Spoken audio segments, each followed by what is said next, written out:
Here we go. Long time in the making. Wildman tribute video. This came about because after the funeral, we were all chatting in a pub down in Widnes, and just hours and hours of Wildman stories, loads of which I'd never heard. Funny, crazy, hard-hitting, typical Peter. So, with us today, we are greatly honoured to have Hammy. Hello there. Who you may have read about the Thinking Tree, Pexhill, where we formulated our life goals. And Peter said he was going to end up in prison because of his red dots in his head. And actually, the funeral procession did veer towards Pexhill as a nod to the days we spent up there. We've also got Howard and Tomo. And we're going to start today with Mr. H, who has a story about when Peter called him and asked him to break his arm. Yeah, he did. Just a normal humdrum day, like, you know what I mean? I haven't slept in 27 hours, nervous about this, but I'll get on with it. I get a call off Wildman. Hammy, you're all right. Can you do us a favour? I said, what's that? Well, I've got a cunning plan. Always a cunning plan with him. I need my arm breaking as part of the cunning plan. I said, no, don't get me involved, Peter. I said, seriously, you just got me. Come on, man. I said, I'll see you after it's done. I didn't think he'd go ahead, but then I put the phone down and I thought, he's going to do it. So we went to a local pub, seen a load of lads in there drinking beer, smoking the wacky backy, whatever, and one of them said, I'll do it. So we went home, came back with, I wasn't there though, but I heard all about it off the lads, came back with a cricket bat, weapons of choice, cricket bat, baseball bat, and a lump hammer. So they all ran excitedly over to the churchyard, which was only yards away. It's been a church on there, historic church, been a church on there for over 1,000 years. So there's Wildman with his arm in between graves saying, go on, give it your best. It took about 4 or 5 shots, apparently. They tried different things. And it was obviously the last shot everyone heard. You heard apparently a sickening thud. Wildman's heard, goes and has a few minutes, with himself and all that, and comes back. Said, nice one, lads. That's when the cunning plan came in. He walks down about a mile, 3/4 of a mile to a mile, to an old railway bridge. We called it, everyone in the area knew it was the Iron Bridge, didn't we? Yeah. It's 300 yards from Widnes Station, where the song Homeward Bound was wrote by Simon and Garfunkel. So he's looking at that, and it's an iron bridge, Victorian iron bridge with big planks of wood. It's a beautiful poetic bridge. It's a poetic bridge full of needles, empty bottles, wraps, everything, yeah. Typical Widnes bridge. Typical Widnes, yeah. So he goes down there and goes to work. He noticed when he was walking up, he told me later on, he'd noticed there was a plank slightly loose. So he's like, he gets it done. He should have done it before he broke his arm, but that's Peter, isn't it? So he didn't want anyone else to claim the money. He should have done it before he broke his arm. That's Yeah, Peter. That's the best thing about it. There is a common sense way through this, breaking your own arm. Yeah, and then struggling to get the bloody the thing up itself, like, you know what I mean? So he's doing this, and he manages it. Fair play, he pulls it off. He needed to be on his own. He didn't want anyone else jumping in on his scheme. Who walks up, but a beat copper of all the time, yeah. So Peter throws himself on the floor. You imagine that, the acting, the ham acting. Oh, he's going on like this. The copper says, what's up with you, Peter? I fell over. You fell over that hole? And yeah. He said, Peter, you better get up. You better get to hospital. That arm looks broke. So the copper was his witness. So, seriously, about, I don't know, so many months later, Peter gets sent to the big house, Walton. He spends about a year in there and up in Morpeth in the northeast, the Newcastle lads. He comes out, and I'd been on a session. He wasn't due out then. They let him out early, probably had enough of him. Just go. Just behave yourself. Just go. I'm lying in bed. I've been out with my mates the night before. So this is all that. And Peter, he's broke his arm. He's put in a compensation claim and won it hands down. And I'm lying in bed. He had a whiskey hangover. And he stones up at the bedroom window. I'm like, what the hell's this?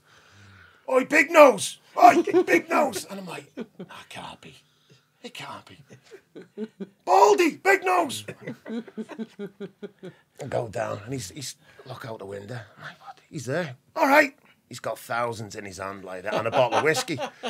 So the door's open, so he comes in, we give each other a hug and all that shit. And then Had the result. we had the result there, and he did, and it was thousands, mate, I'm telling you. So we then, he said, I've just phoned a taxi. He said, let me get showered first. And anyway, I want to go 10-pin bowling. So we got a taxi up to LA Bowl, blah, blah, blah. He's been dreaming about bowling. Anyway, he goes up, we're playing bowls, he gets bored. But the pair of us are rubbish at it, you know what I mean? So he said, remember when I was the shot put champion in school? And I went, here we go. Oh, God, no. Yeah. People are playing the bowls and just borrow this, mate. And he's like this, and he's shot putting it down. And I thought, he's just got out of the nick. Here we go. So we've got them crap shoes on. He has about 3 or 4 goals. And we get, but I said, let's do one. Let's go now before the old bill comes. So that was his first day, and we went and got leathered. That was his first day out of prison. So, Did you catch wind, Howard, of the arm thing? Yeah, I did. I was just walking down the block, probably taking my dogs out over night time.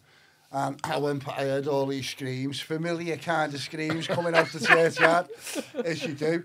And I thought I recognised that scream. I walked over and there's Peter, and he just passed it off as though it was a normal thing to be doing.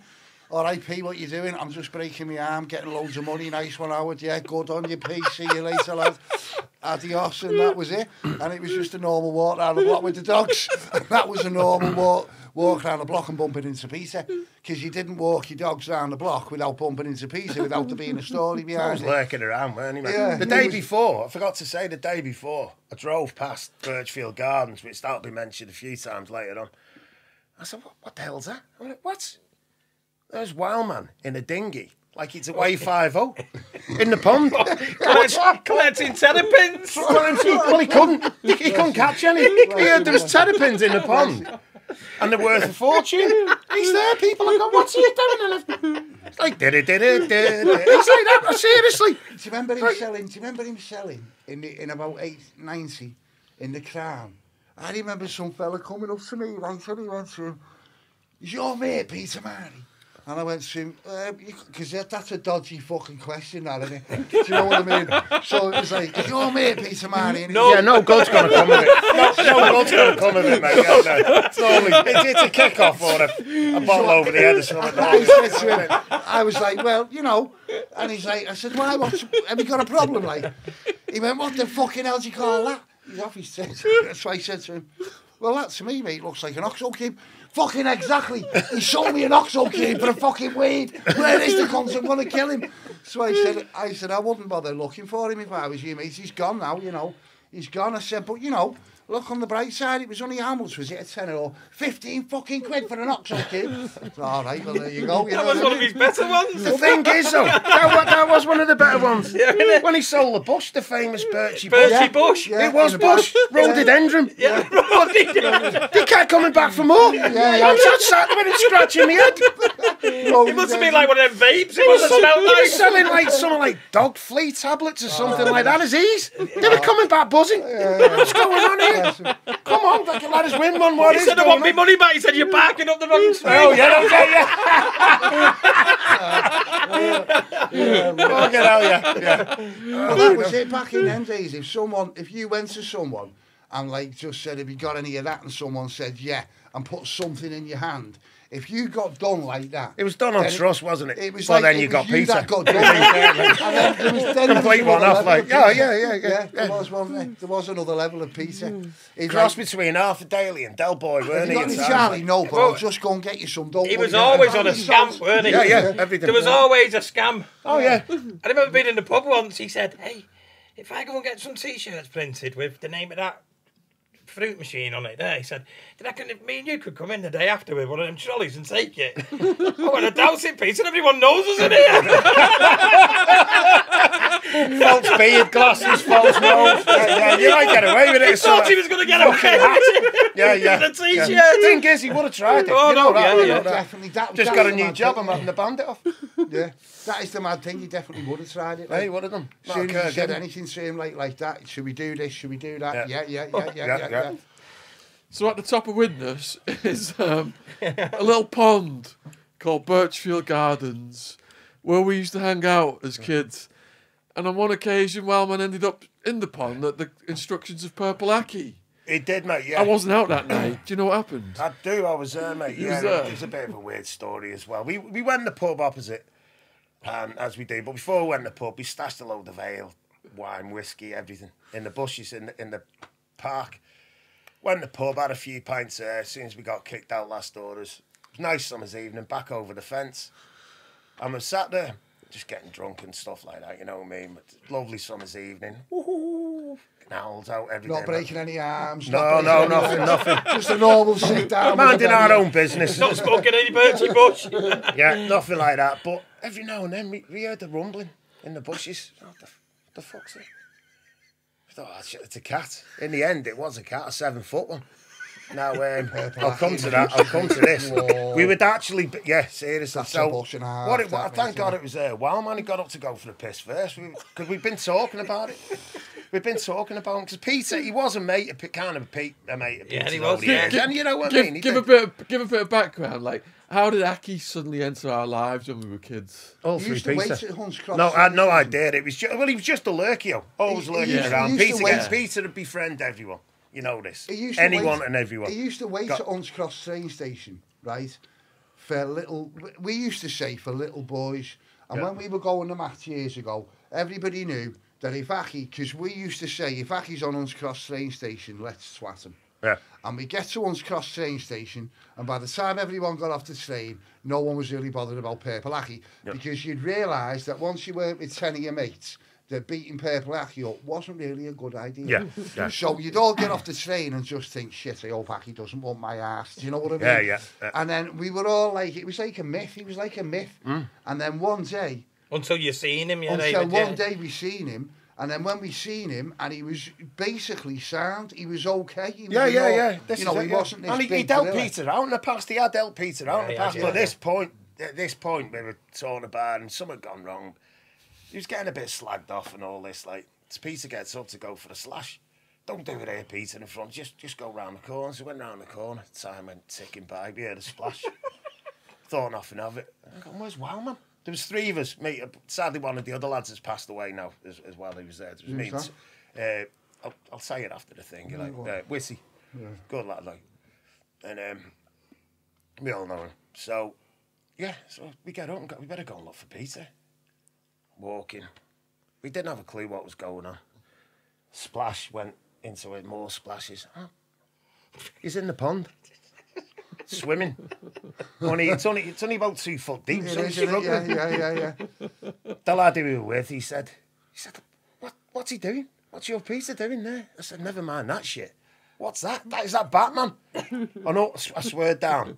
A character, 6 foot, 6.5 to 7 foot. He jumped. He was wearing a black coat. I thought it was fucking Batman. I said, I was confused. It was supernatural. It was supernatural against the moon. The guy, in one fell swoop, managed to clear the 7 foot fence when the other side was on about, Come on, yeah. without bending his legs. That's a fence, And a that. cape. I said, it's fucking Batman. He said, you're right. Oh, no, it's worse than that. It's Purple Aki. Shit. Peter, what you doing there? So we come out and said, pinned him. By Some the kind way, of weapon. let's say Allegedly this, threatened him with by some the way, kind of weapon. we're sorry because we've heard Frenchie's podcast with you, and we are sorry for referring to Purple Aki as Purple Aki, but none of us can pronounce his name. So the fact that he looks purple and the fact that his name is Aki, that makes don't it know. nice. It's no- yeah, it's but no look, offence. that's It's not just what meant everyone in knows any him, like, way. you know what I mean? I think even the BBC did something Yeah, with his they name do, in it. yeah. Yeah. But Sound I did see Frenchie when he said he shouldn't refer to him as purple, and I Yeah. totally get that as well. Yeah, but yeah. Yeah, but that's his. I've even heard That's people his look at him and say to me, name, why do innit? you call him Purple Yeah. Aki? And it's like, well, I don't know. Because when they say he looks purple, he doesn't look purple. No. But it's just a name. It's like if That's someone it, said, stuck, yeah. you're Grey Sean, Yeah, yeah, or you're yeah. Red Tomo. It's I just am one Grey of them, Sean innit? today after 27 hours next week, mate, believe me. I read some after that one. Yeah, man. Yeah. But, yeah, so So anyway. he leaps over the fence. Without Yeah, bending put his it legs. this way. I thought to myself, if he runs in the Grand National, I'm going to put a tenner on him. He'll beat every horse. Yeah, Shit, you're not, mate. Yeah, It was. How's he done that? Has he got pogo He's an sticks on his athlete, feet? He's a proper athlete. I'm like, innit? holy Yeah. shit. I went, man, it was The thing impressive. is, though, It was proper he's- impressive. Anyway, he goes that way. Yeah, the guy in the car, yeah, picking him up. Off they go. we're like, oh, had a few more drinks, right? We better get over the fence while we still can. We've not got supernatural abilities like that We guy. can't do Batman that. there, he's just done that, you know what I mean? We got over while we could, drink, went our separate ways.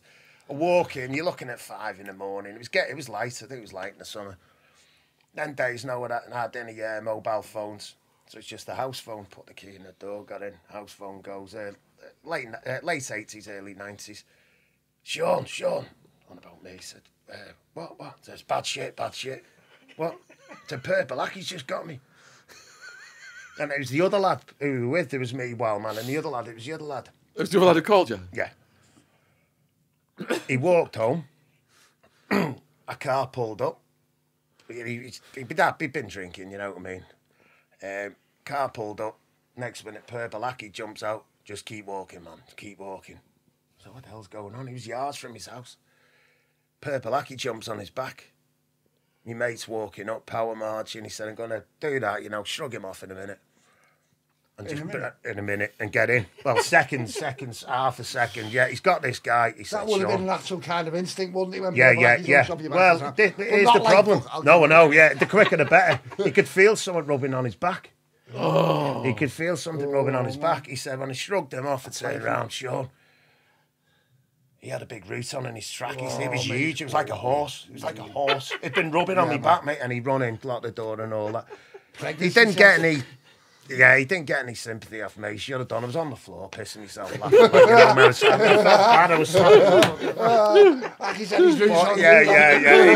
It was just what an instinct, been drinking 5 in the morning, thought, can't believe that. And I thought, hang on, he's had 2 of my mates, there's 3 of us there. I'm the third one. Fucking switching like Clouseau's boss. He left his door open.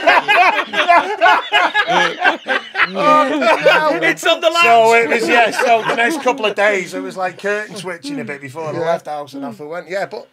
Stories like that, madness, man. But like I said, he was mates with Aki, weren't he? Because Pete was getting in a bit of mither once and Aki just went down, allegedly. Put a weapon on the table in the pub, said, he's my mate. And he put his weapon on the table? Fucking jousting. Medieval fucking jousting. But,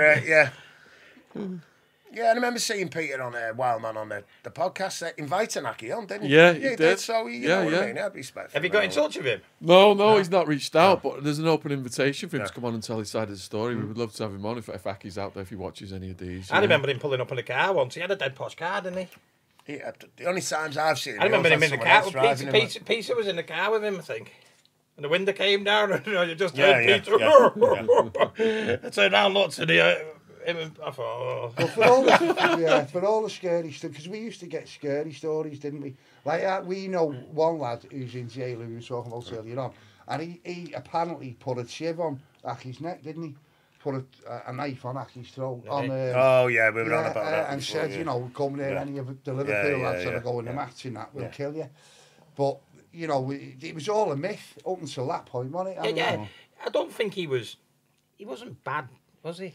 Well, he did. I don't think he... I mean, I know there's incidents it's more of him... comedy. It's a comedy value. I've seen like 5, 6 lads outside, tensing the muscles. Yeah. And he's feeling them and stuff like that. There was another story. Apart from that one story where the lads ran off away from him. And sadly, someone died running away from him. We didn't know that. Never witnessed any of that, did you?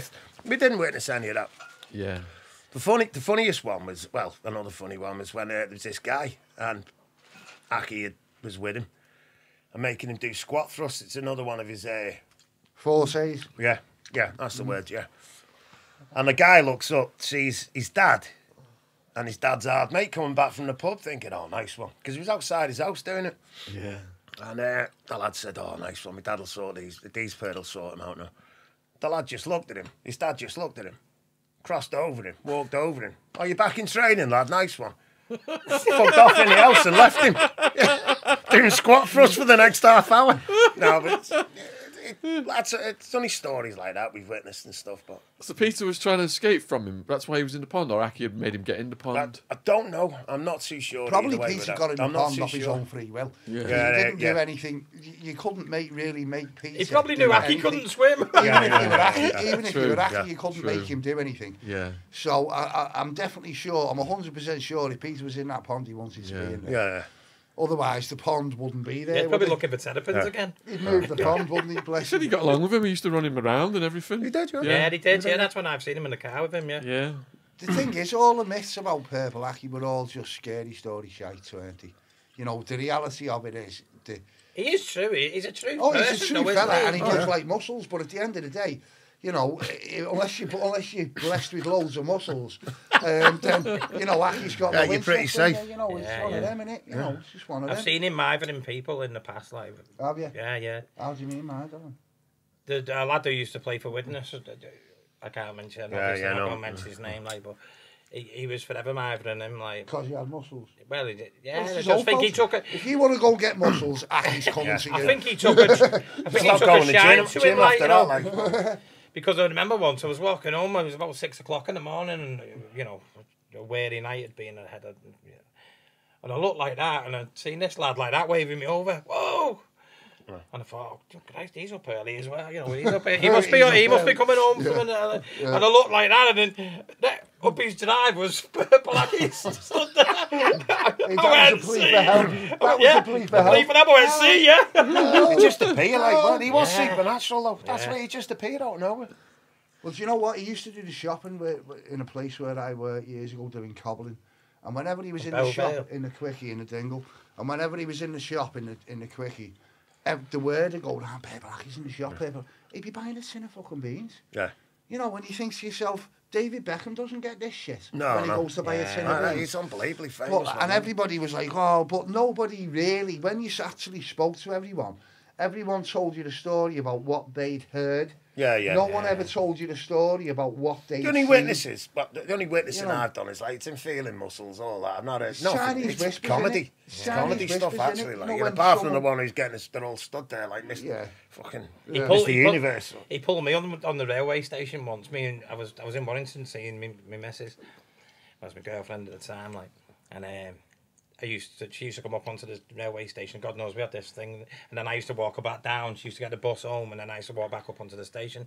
Anyway, this one time I spotted him, and I knew it was him. You know what I mean? And once you know someone, you can't take your eyes off them, can you? No, you can't, because you'd be like, are you as hard as you? I wonder if you are that hard. So anyway, I kept on looking at him like that, and you know, after a couple of minutes, our eyes caught contact, like, you know. Love at first Anyway, sight. love at first sight. Yeah, anyway, he came over and he said to me, "Are you looking at me because you're racist?" And I'm the most unracist person in the world. You know what I Hey, mean? mate, what colour are you, lad? Anyway, so anyway, I was with my girlfriend at the time, so I thought, well, I can't back down here, can I? Yeah. So I went, who do you think you are? Coming over So to he me went- saying I'm not a racist. So he went, he sort of like looked at me in shock, you know, because I'd stood up for myself, Yeah, like. yeah. So anyway, he just walked away and then left it, like. So I thought, yeah. That's what I mean. He wasn't a. no, I wasn't a bully. Like, I no, wasn't a it's- bully. He could have, like, I was One only of the young. funny, as well. like again, I generally don't know if this is true or not, but I love the story about Aki. Is when obviously the police didn't like him more or less, but he turned up at like a muscle competition. Oh, yeah, he And did, most of yeah, them- Is that true? That, Yeah, I thought so it I was, believe but so, yeah. They're all police. And like Mr. Universe competition. They look down. You got Purple Aki.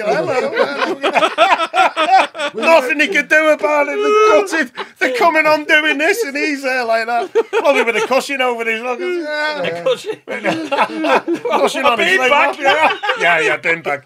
Yeah. But there's that many stories, mate. Yeah, I thought that was true. I've seen, me and my missus have been to In fact, Leeds, yeah. and we've been to Leeds a couple of Made the times, paper stayed out. there, and on the way back I've seen him on the train, so he must be venturing further out now. Yeah. Because my missus who sees, she said, "Oh, there's Purple Aki there, right on the train." And when I looked, it is him. Yeah, it was Yeah, him. you've got People's copies and muscles everything. elsewhere, You think he's an urban myth. you 'Cause know I what think he mean? got He's banned, the didn't he? boogeyman, but he is. That is. Yeah. He got Yeah. banned from a few towns around the northwest Yeah, and yeah, that. yeah. So I Yeah. think he's Well, obviously. he went to Banned Warwick. from Witness, isn't he now? He Is went he to banned from Warwick. Witness? Yeah, I had an Okay. ex-girlfriend out of Witness, and she was going out with a rugby player or some muscle guy. And she said this was like a really like tough guy, like he wasn't scared of anybody. No, he's not. And Aki fixated on him. And she said he was like hiding and running away and Yeah, hiding. got a paranoia, Telling he's her, like, answer got the a door fear. and say I'm not home. Yeah, not yeah, home." yeah, I yeah, did- yeah. See, the thing is, right, you see, She said she'd never seen anything like it. this is the truth. This, as a man, we're all dead hard, aren't we? Until Aki turns up on your doorstep, Yeah. and then all of a sudden you find out who you really are. Isn't it? It's one of them. If he come near me, I do this, I do that, and then all of a sudden Aki's in front of you, and you think, right, I won't do any of that. What I'll do is hope Aki doesn't like me. And that's what you do. Well, it's when he's coming out your door that you want it. Yeah. The weird thing is, when I left the country in '91, I think he was on the front page of the Witness Weekly News for feeling muscles and stuff. And when I got back in 2007, We're still on the We're front still on the page. front. went to, Yeah, to the Asda or the Tesco, wherever it was, looked at the paper and there he was.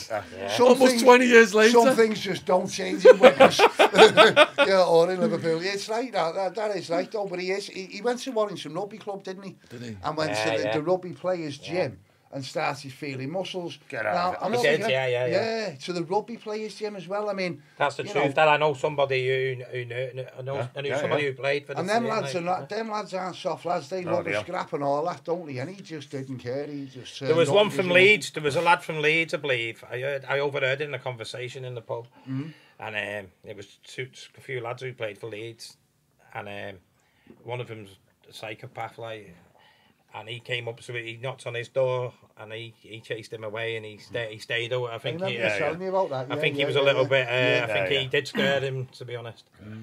I think with Purple, like, you know, because this is He probably wasn't going there to harm anyone. He wasn't probably So- knocking on the door No, to no. harm You know anyone. what? He was probably We need just to minding. It's a apologise, isn't he? fixation he's got in it, you know what I We mean? need to apologise to Peter here because we're bringing Aki into Peter's life here and the Well, reality he of was, it. the Aki early was days, he was a bit like. There's more to Peter's life than that, but we're on about the early days as Yeah, well. Like. yeah. It's just that Aki was like a tiny little thing. He wasn't. I remember. Can I have a coffee in a minute, Sean? Off Yeah, there? of course, No, that's yeah, awesome, mate. yeah. Like I said, Yeah. no sleep or anything. Did you want to do that now? Top man. Yeah, he's give us a thumbs up. Any no. England players, if any England players No, end no, up no. watching this podcast, And then, is it like this? If any England players end up watching this podcast, you owe him an apology because you're lost. Right? Oh, yeah. He's- He's been on this a bender poor for lad's 3 been days. up Yeah, for about a week, waiting for you to win I a didn't drink trophy, yesterday or and you anything. I didn't just even haven't win it. slept. I just haven't slept. And yeah.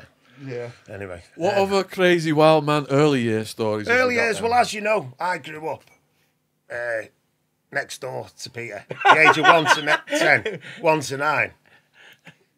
Near that Ringer Bell, near You the should get church, near the arrested. Ringer Bells. You should be. There should be a law to arrest you for that. If you've been convicted Of living next door to to Peter Peter. Yeah. for 9 years, Yeah. you've got to be guilty of something, haven't you? definitely. Well, I am on this one. I'll let you know what it is. We were kids, like, so we're bored. There was nothing much to do. We'd, football or get bud and run. This time it was 7 or 8. Bud and run and stuff Yeah, like to be that. nice, wasn't it? Yeah, it was nice mischief. We wasn't came, it? that's it, nice mischief. We came across robbing the odd bar of chocolate, you know what I mean? But we came across there was a block of 3 houses. I lived in the middle. Peter lived the other side. To the other side of him, a big posh detached house, businessman. And I think there was a petrol strike in the early 70s or something. And he went out and built a petrol tank in his garage in case, he didn't want to queue up. He had to get it. Yeah, reserves. And he had it there. We found out about this. So you've got the pint bottles of milk, what we'd acquire off the steps, and the little carrying thing, what the milkman had. Yeah. So we went in and helped ourselves making petrol bombs. About 7 or 8. There's lads there, about 10. Nice mischief. As we Nice say, mischief. yeah, And we had, at the back of the houses where we lived, we'd built bunkers, dens where we'd crash into crap. And Look at poor man. we had 2 dens. We get bored of one, we go and sit in the other. We're 7 and 8 year old lads in the 70s, nothing much to do. So this time he said, let's pretend we're the British. and the imaginary German soldiers are over there. So it was my idea. So what we do, we get all the petrol bombs, do the bunker first, then go in and finish him off in our heads with a pegapult. A pegapult was a piece of wood there, strong elastic. You remember them wooden pegs? Yeah, the knobbly yeah. bits. This is why we won the war. Yeah. We just swat each other day in and out with these pegapults, having wars and all this. But this time we had petrol bombs as grenades. Yeah. So we've got all this grenades. Peter, when you get it, light it, yeah. Just twirl it around and throw it. Do not hold on to it. Do not fucking hold on to that. Got you. So we're doing it, but this Peter, first couple I threw were great. There's about 5 of us throwing petrol bombs with 7 or 8. Kids of today have Lego, don't they? They have Lego, mate. We were lucky. We had a stash of petrol, right? So we're doing this. The thing's on fire. The last one I threw went out my hand and went that way instead of that way. Shit throw. It was a shit throw, mate. My hands were greasy. It went that way. It kind of blew up the fence, but behind it, the fence was on fire. I heard a bit of a scream. There was a lovely couple. They lived at the other side. They were having either gin and tonics in the afternoon or cream teas. I could hear like classical music, and next minute someone's petrol bombed the fence. So I'm like, shit. Don't know what to do. Peter's there. Nice one, Sean. God, nice one. Good He fun. thought it was a game. Yeah. I'm just added double trouble. He thought that was it. We're blowing off fences now, yeah. Again, another beat, Bobby. Oh, I don't believe this. Oi, you little gets. Oi, stand there. Peter ran off. I just froze like that. And Peter, And you little bastards, where'd you get this petrol bomb? Blah, blah, blah. So we found him. We didn't, we robbed him. The couple come round, said, leave him alone. The nice lads, we'll sort this fence. We can hear them playing all the time. Don't do anything, no charges. They're playing with petrol bombs. That's it. It's a cake, they stunk as shit. Cake and everything. Because Peter was younger than us, wasn't he? Peter was a year younger so than he was me. like 2 looking years up to us. younger. Yeah. He wasn't even- Yeah, that's it. That's yeah, it. So yeah. he would have been 7. I would have been 8 tops. You know what I mean? Yeah, Tops. So, yeah. He nice wanted one. to be influenced, Peter. I as well, appreciate didn't that, he? mate. He wanted to be influenced. When you thanks a met lot, man. Peter, he came Appreciate to you that, as a Bob. vacant head. Thank you. Yes. So whatever you wanted to do, you could vacant head. No, but you could though. I don't mean to knock him at anything. Like some out of Eastern Island. No, but he was just that up for absolutely anything. That when you bump into Peter, you just think to yourself, whatever you want to do today, you can do. You know what I mean? It's like, Anything. He was up for anything. if you said to certain Anything. people certain things, Crazy like, no, I better. don't want to do that, I don't want to do that. But no matter what you said to Peter, like, you break your arm story, you should be breaking that. That's why you didn't ever suggest anything to him. That's what I mean. Isn't it? That's what I mean. Because whatever you did ended up into a rigmarole of one of them. That's like snowball effect. Oh yeah, massively. I've got one for you there. Yeah, go for it, Tom. I'm not surprised. I don't know when. I don't know whether it was when he got deported back from America, or I can't remember the time. Do you know why none of us can remember that? Just let me butt in here, man. From 1988 till 1993, any of them years could have been fucking any time. Yeah, good. Any time. Any story that happened in 98 could have happened in 93. Anything that we think happened in 93 could have happened in 98. Because it was just a brilliant time to be alive. We had acid house, ecstasy. We had everything, didn't we? Yeah. And we had the freedom of Maggie Thatcher not knowing what we were doing. And it was brilliant, wasn't it? YTS games. It was brilliant, wasn't it? No, but it was brilliant. Yeah, That's yeah, all I'm saying. yeah. It was a massive time in life, in our youth, wasn't it? It was brilliant when everyone started hugging each other. Instead of fighting. Yeah, from football, violence, hooliganism. Everyone next minute talking each other in there. Yeah. So anyway, I thought to myself, it's Sunday afternoon, I'll go for a pint. Because the pub we used to go to, it was ram full of lads were in the bells, Yeah, man.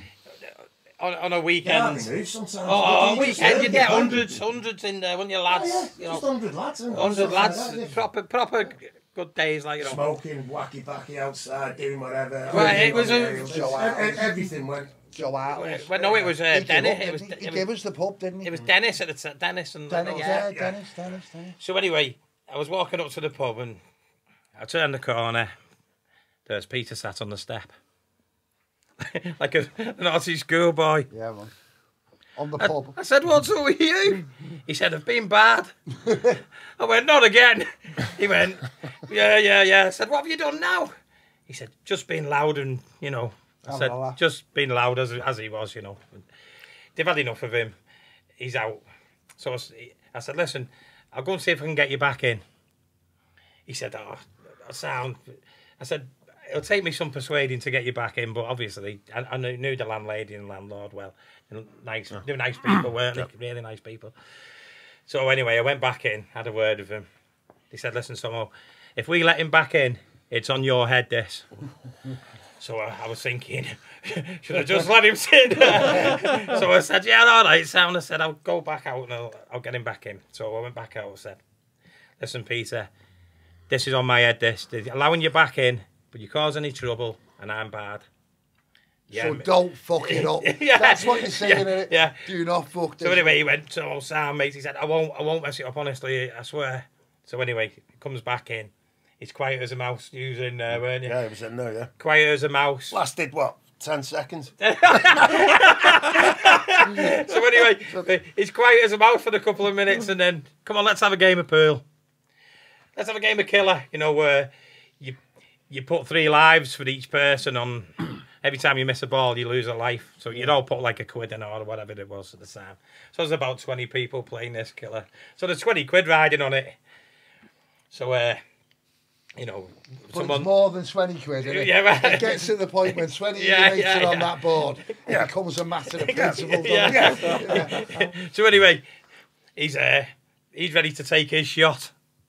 He bends down like that. Next thing, a wasp comes and lands on the I don't table. believe this. This is how unlucky he was. Like. Right. So anyway, this wasp lands on the table and he goes "Roar!"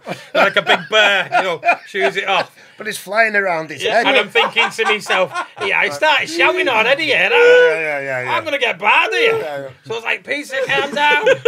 So anyway, he comes back round again, flies round his head and all these lot. It's behind him. Peter is behind you. You shouldn't have said Peter that. is behind you. He gets the pool cue and Real goes, like that. wallop. And it's the landlady on the edge. The landlady was stood behind him. Stood behind him. Back to back. Yeah. The pool cue just went round the head, bounced up a few times like this. And she was stunned. She was stunned for like That's forever, proper probably about unlucky, 5 to 10 That's seconds. ridiculously unlucky. She was knocked out, stood up. It's like a dummy. Knocked out, stood up. Hey. Then she came to like this. It's you again. It's you. It's him again. And he's just so unlucky, mate. You know what I mean? He didn't mean it. Just, The wasp. the All I what? can Oh, the remember is fucking all wasp. the eyes focusing on me. But, hey, that's how unlucky he was, though, was, wasn't it? Yeah. So Lee Bamber is part of Peter's story then. Do you want to tell the viewers who Lee Bamber was? He was a hard man, wasn't he? And who ended in a young demise. Very hard. Yeah. I'll change them words to extremely hard. Now kids have gangs. Lee Bamber was a one-man gang. Ronnie, Yeah. he was a one-man gang. I wasn't he? didn't know him much, like, but I was on about with years before. It's like it seemed a bit of a joke. He was only young in his 20s when he, you know, Apparently, he got went to killed. Walton, you know, when he was young, and not all. He was a rugby league player as all well. the Weren't he? Yeah, He he was a was. tough lad. He was a All tough the lad. Liverpool lads stayed. When I say stayed away from him, he didn't Yeah, give him respected any him. shit, Like, you know what I yeah, mean? he was. He was a Because big lad. Like, he I was an didn't know him that upstanding well. man, He's like. the type of lad, like I said, I was in a pub in Widnes. God Christ, Lee Bamber's just sat down next to me. I'd be. Bit like Lee Eight Duffy scene. character then. Yeah, Probably, it yeah, was, yeah. Well, Yeah. if memory serves me right, didn't someone walk into the Derby Arms, On a horse. blow his head off? No. Oh, no, yeah, he got shot later. Yeah, he Walked got, up to the Derby Arms. No, it was a and foundry, blew- wasn't it? That's why they shut the pub. I think it was the foundry. No, it wasn't. It was the Derby? Stanley Arms. Stanley Arms. Stanley Arms, it was, mate, yeah. And whoever it was walked in there. Lee Bamber had been terrorising this fella Yeah, for he was, years, yeah. and the guy walked in with a sword, He was terrorising Yeah. his son. put it to his head, and said, like, blah blah blah. And apparently, Lee Bamber said to him, looking down the barrel of the gun, "You wouldn't fucking do it." Yeah, And the fella that. just Yeah. went. Oh, yeah, bang. that. There was people in there at the time who believed. They It said was. that's what that You know what it yeah. was? Yeah. It was the Ring of Bells. It was the Ring of Bells pool team was playing there that Oh, night. that's Yeah, why then. That's yeah, why yeah. we knew that. Yeah. Yeah, he shot him. Anything like that's But horrible. Like, but apparently, it's- the guy who shot him went down to the neck, handed the gun in. No, Yeah, he he waited. He waited for the police to come. He Yeah, reckoned he and put so- the gun on the bar and said, "Ring the police." Yeah, Yeah. instead of just shot Yeah, him. yeah, And yeah. apparently the biddies were like that, get in, because Yeah. at least someone shot him. But He was he was the mad, type wasn't of person that, you could stand that. You'd go walk into the pub and he was at the bar, and and say like there was hardly anybody in there. You'd think to yourself, "Oh shit!" But I was lucky to a degree because my dad knew him, and he knew he knew my dad. Like so, he always used to say, "Oh, you know, how was your dad?" and that. So I sort of got away. But I've seen him stood there having a pint like that, and I've been witness to it where he's been in the pub Like I like said, that. he come And he's across gone as like a that, joker. Sean. Yeah. It's gone like that though to people. Yeah, What are you looking at? yeah. For no reason, you know what I mean? And he But was there just... was a time I went in there, he come and sat next to me. Had me pints on the table, looked around, went to have me pint again, did that. There's 2 fucking frogs in it. So he had a bag of frogs, just putting them in people's pints. It was a joker as well, like. So you like that, you looking fucking still had a sip of it. Frogs up me fucking nose and everything. The eyeballs. Fucking just, I just put over there and went, right, I'm off over You want to there. try and take the ump with that, it's one of them, innit? Yeah, Like, exactly, yeah. So you've just have got to to go, ah, yeah, well done. Yeah. I've heard stories that he... when he played for Wigan, he stole the trophies out the trophy room. Yeah. So they got rid of him for that. And I've heard stories that he's ridden into The Bradley with him on a horse. Yeah, that's true, yeah. And ordered a pint. And the busies as well, when the police used to go round to his house to arrest him for anything, no matter what it was for, they used to go round armed, and they'd like section the road off and be all like behind the walls with the guns. And he was never armed. He wasn't known as an armed person. No. He was just known as a very dangerous person. So they wouldn't go round to his house unless they were armed. That's when Macca crashed his mum's car into his wall. Oh Christ, yeah, ran off. Of all the walls, yeah. Christ, All the walls. All the walls you could crash into. Well, yeah, he did, yeah. Ran off. So what That was, was Macca what was Pizza, Peter's this. relationship with Bambernin? A mutual respect on I think here's a it- nutter and here's a future nutter, wasn't it? Yeah, basically, that's what it was. Did I you know. try and fight him or something? Yeah, he did. Yeah. Yeah, he did. Yeah, And by he just accident. tried to fight him by accident or something, and Bamber just... He was older than him. He was like Was that when 11, Peter 12 years looked old. like he'd been hit by a bus? Yes, It was because the because- bouncers got hold of Peter then, Yeah. and they broke it up. Yeah. Well, they just dragged Bamber off, and Peter was well drunk, you know what I mean? Only Yeah. young lad. Because Peter was only a kid, wasn't he? Only a really? kid, Peter, like, yeah. about The 16. thing Yeah, is- do you know what? He was about 16. He tried to fight the hardest man in Widnes. Yeah, Do you know what? yeah. No matter how, when But you the grow up bouncers as a man, knocked the hell out of him. Oh, When- Peter. Yeah, out of Peter, saying, what are you doing trying to kick off on him, you daft get? We'll give you something to moan about, to make Yeah. you think again, and give him a Yeah. proper ride and down the stairs, through and downstairs. Oh, he's boots in black the and head, blue. black His and face is blue, out mate, here. Yeah. But he didn't give a shit. Peter, Not see, one that of was the us. problem No, with Peter. If you said to Peter, here's a guy who you don't know, but he's dead hard and dead mad, Yeah. so be careful. Eyebrow So red goes rats up. up, yeah, Peter the eyebrow would be goes like- up, red dots. The on it. eyebrow. Peter Yeah, would yeah, be yeah. like, well, Yeah, tell you yeah. what, let's see how hard he is, let's see how mad he is, and let's see where we can Oh, go didn't here. you think, huh? And he had to do Mad as that. a frog in a sock. It was part of his DNA. It was like, you know, if you met Marvin Herbert, for an example. Mad as a frog in a he'd have pint. to You know? he'd have to push them, wouldn't he? Yeah, And yeah. he'd want you to be, he'd want you to be that person that you were supposed to be. Yeah. And that was Peter, because he just got brought up with this, like, I don't give a fuck. It's amazing because his brothers are absolutely The opposite. the opposite. Yeah. aren't Really they? Oh, yeah. quiet, He's placid just people. something different. A different genes gone off, isn't it? We was in some like biker strip club bar in central Phoenix, pool hall place, really dodgy, lot of crystal meth. With me and Peter playing pool, and a giant walked in, like proper Andre, like the giant Giant, size yeah. guy, not as muscular as Andre, but skinny but tall. And I just see Peter's like lock on this guy, and the eyebrow goes Yeah. up. You know the trouble. And this guy's so big, like everyone's like looking at this giant walk in, and Peter's eyebrows up. I'm like, Peter, for fuck's sake, no, Yeah. please don't do anything. Don't test it. But Peter's been up. He's been up for like a week smoking crack and crystal meth. No sleep at all. His eyes are completely blood red. Looks like the devil, and he just walks straight up to the giant, holds out his hand, and he's like, "My name's Peter." And the guy tells him his name, and Peter won't let go of his hand. He goes, "If I were you, I'd be in the circus, you fucking freak." And the giant goes, "What did you just say?" Jolly Green Giant. He goes, "You fucking heard me, I'd be in the circus, you fucking freak." And right, for a few seconds or whatever it was, there was this standoff where the hands were locked, and the giant's like this, looking down at Peter. And Peter's not blinking, his eyes are just like the devil, you know. See, now anyone else would have just said hello, wouldn't he? You know, but because it's Peter, you know that hello is not going to come out there like innit? In the end, the giant stood down, took us outside, showed us his specially made car where his seat was in the back seat because he was so tall, and offered to go debt collecting with us, and gave us his number. But we lost. Happy ending, we lost it. We lost it. Could have gone either way, that man. You know? Thank God We've for that, seen innit? it. You've seen it go either way, didn't we? What Me- did you see? Well, me and him, but I'd been out with it was me, you, and Gary the Greek, wasn't Yeah, it? yeah, we went. There's three of us. I mean, Carry the three- Greek. It sounds like three something I birds. was stuck. Well, he didn't get on with Peter. Hang Peter on, didn't just for like the him. He didn't like politically Peter. correct- Just for the politically correct here, is Gary the Cypriot? Gary, Oh, yeah. Fine. And we were sensible one night. We went for an Italian meal. I took a bird, our lady out. You with your girlfriend, now wife, and Gary the Greek was. I don't know. I set him up with a blind date. Yeah, that's right. That's Was she right. So we blind? went to Liverpool.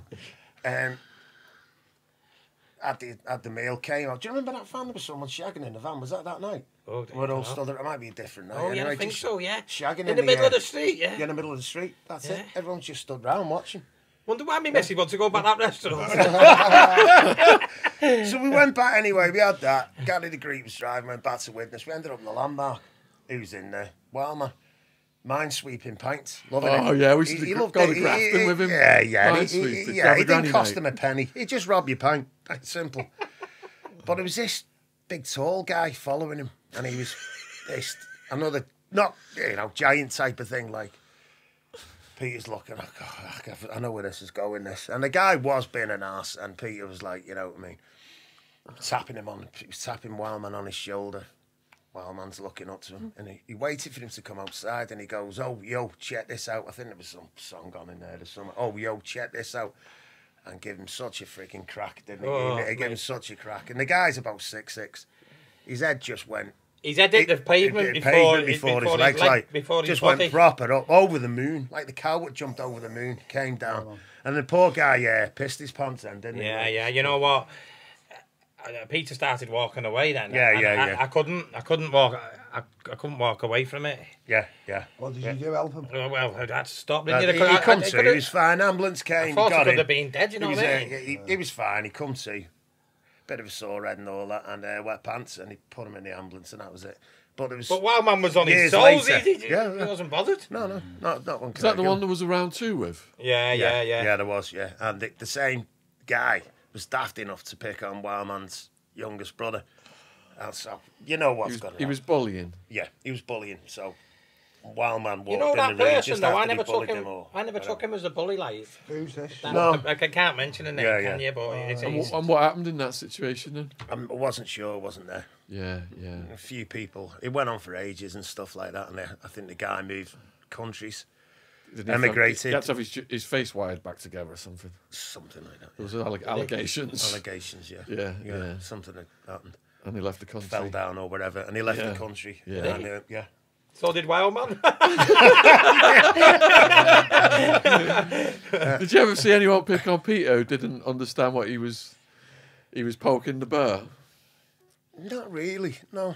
People knew better. I've seen a few people have a go. I've seen a few people have a go at him. Like, See, yeah. the thing Just with to try and Peter, make a name off him. That No, kind of- No, the no. thing with Peter is when he was younger than us, right? He got to the point, didn't it, where Peter was younger than us, so he kind of knew his place. And then as he started getting bigger and stronger and harder, he'd look at you and weigh you up and think, you're not that big and fucking strong anymore. Yeah. So I reckon I can fancy His you. philosophy was, all they've got is 2 arms and 2 Yeah, legs. so if the way Peter used to Everyone's look for at the it, yeah. taking, and that's Yeah. the way he looked at it. Yeah, and he said and that you from had since to he was do a it. young You lad. had to and do that's it. the way he was. Yeah, it was like you had to do it. Because if you weren't prepared to do it, Peter was prepared to pick on you. Yeah. So He had a hell of a actually dig made on you him, be a didn't he? man. Hell of Oh, a mate, if you punch. get caught with that... Oh, Jesus. Left. Oh, man, yeah, If you the get left. caught with that left... It's good night, Vienna. Yeah, but I've spoken to people who he's it. The only good thing is, They've said that they never want a second one. the You know? only good thing is, We'll come in the middle of next week. yeah, the only Literally, good like- thing is it come from Scotland, so you could literally go home, build an house, and get your head down. Do you know what I mean? And then duck. But by the time you knew you'd wound him up, it was like one of them. No, it's the eyebrow word. He had the eyebrow giving it away, didn't it? As soon as that eyebrow went, you knew But someone he was in loved trouble. testing. Peter loved testing the water. I'd say people call it these days testing the water. But back then, what Peter was if you said this guy's dead hard and dead mad and he's a mass murderer, people will say, well, let's see how fucking hard he is then, and I want to see him murder someone. Because that's how Peter was. Yeah. And you could never sort of say to him, like, just fucking give this guy respect for being hard, Peter.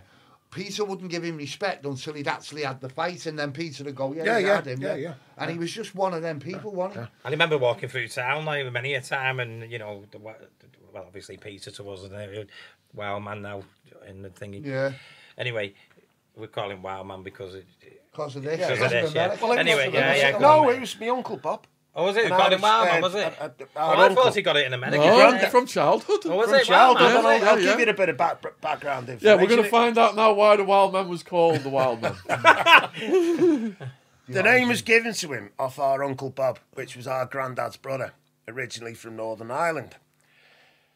Now, put it into context, like these guys had fought the Second World War, survived it from start to finish. Uncle Bob, instead of 1939 to 45, he stayed down and built Germany up. So his war was like nearly 9-10 years old. He's that, you know.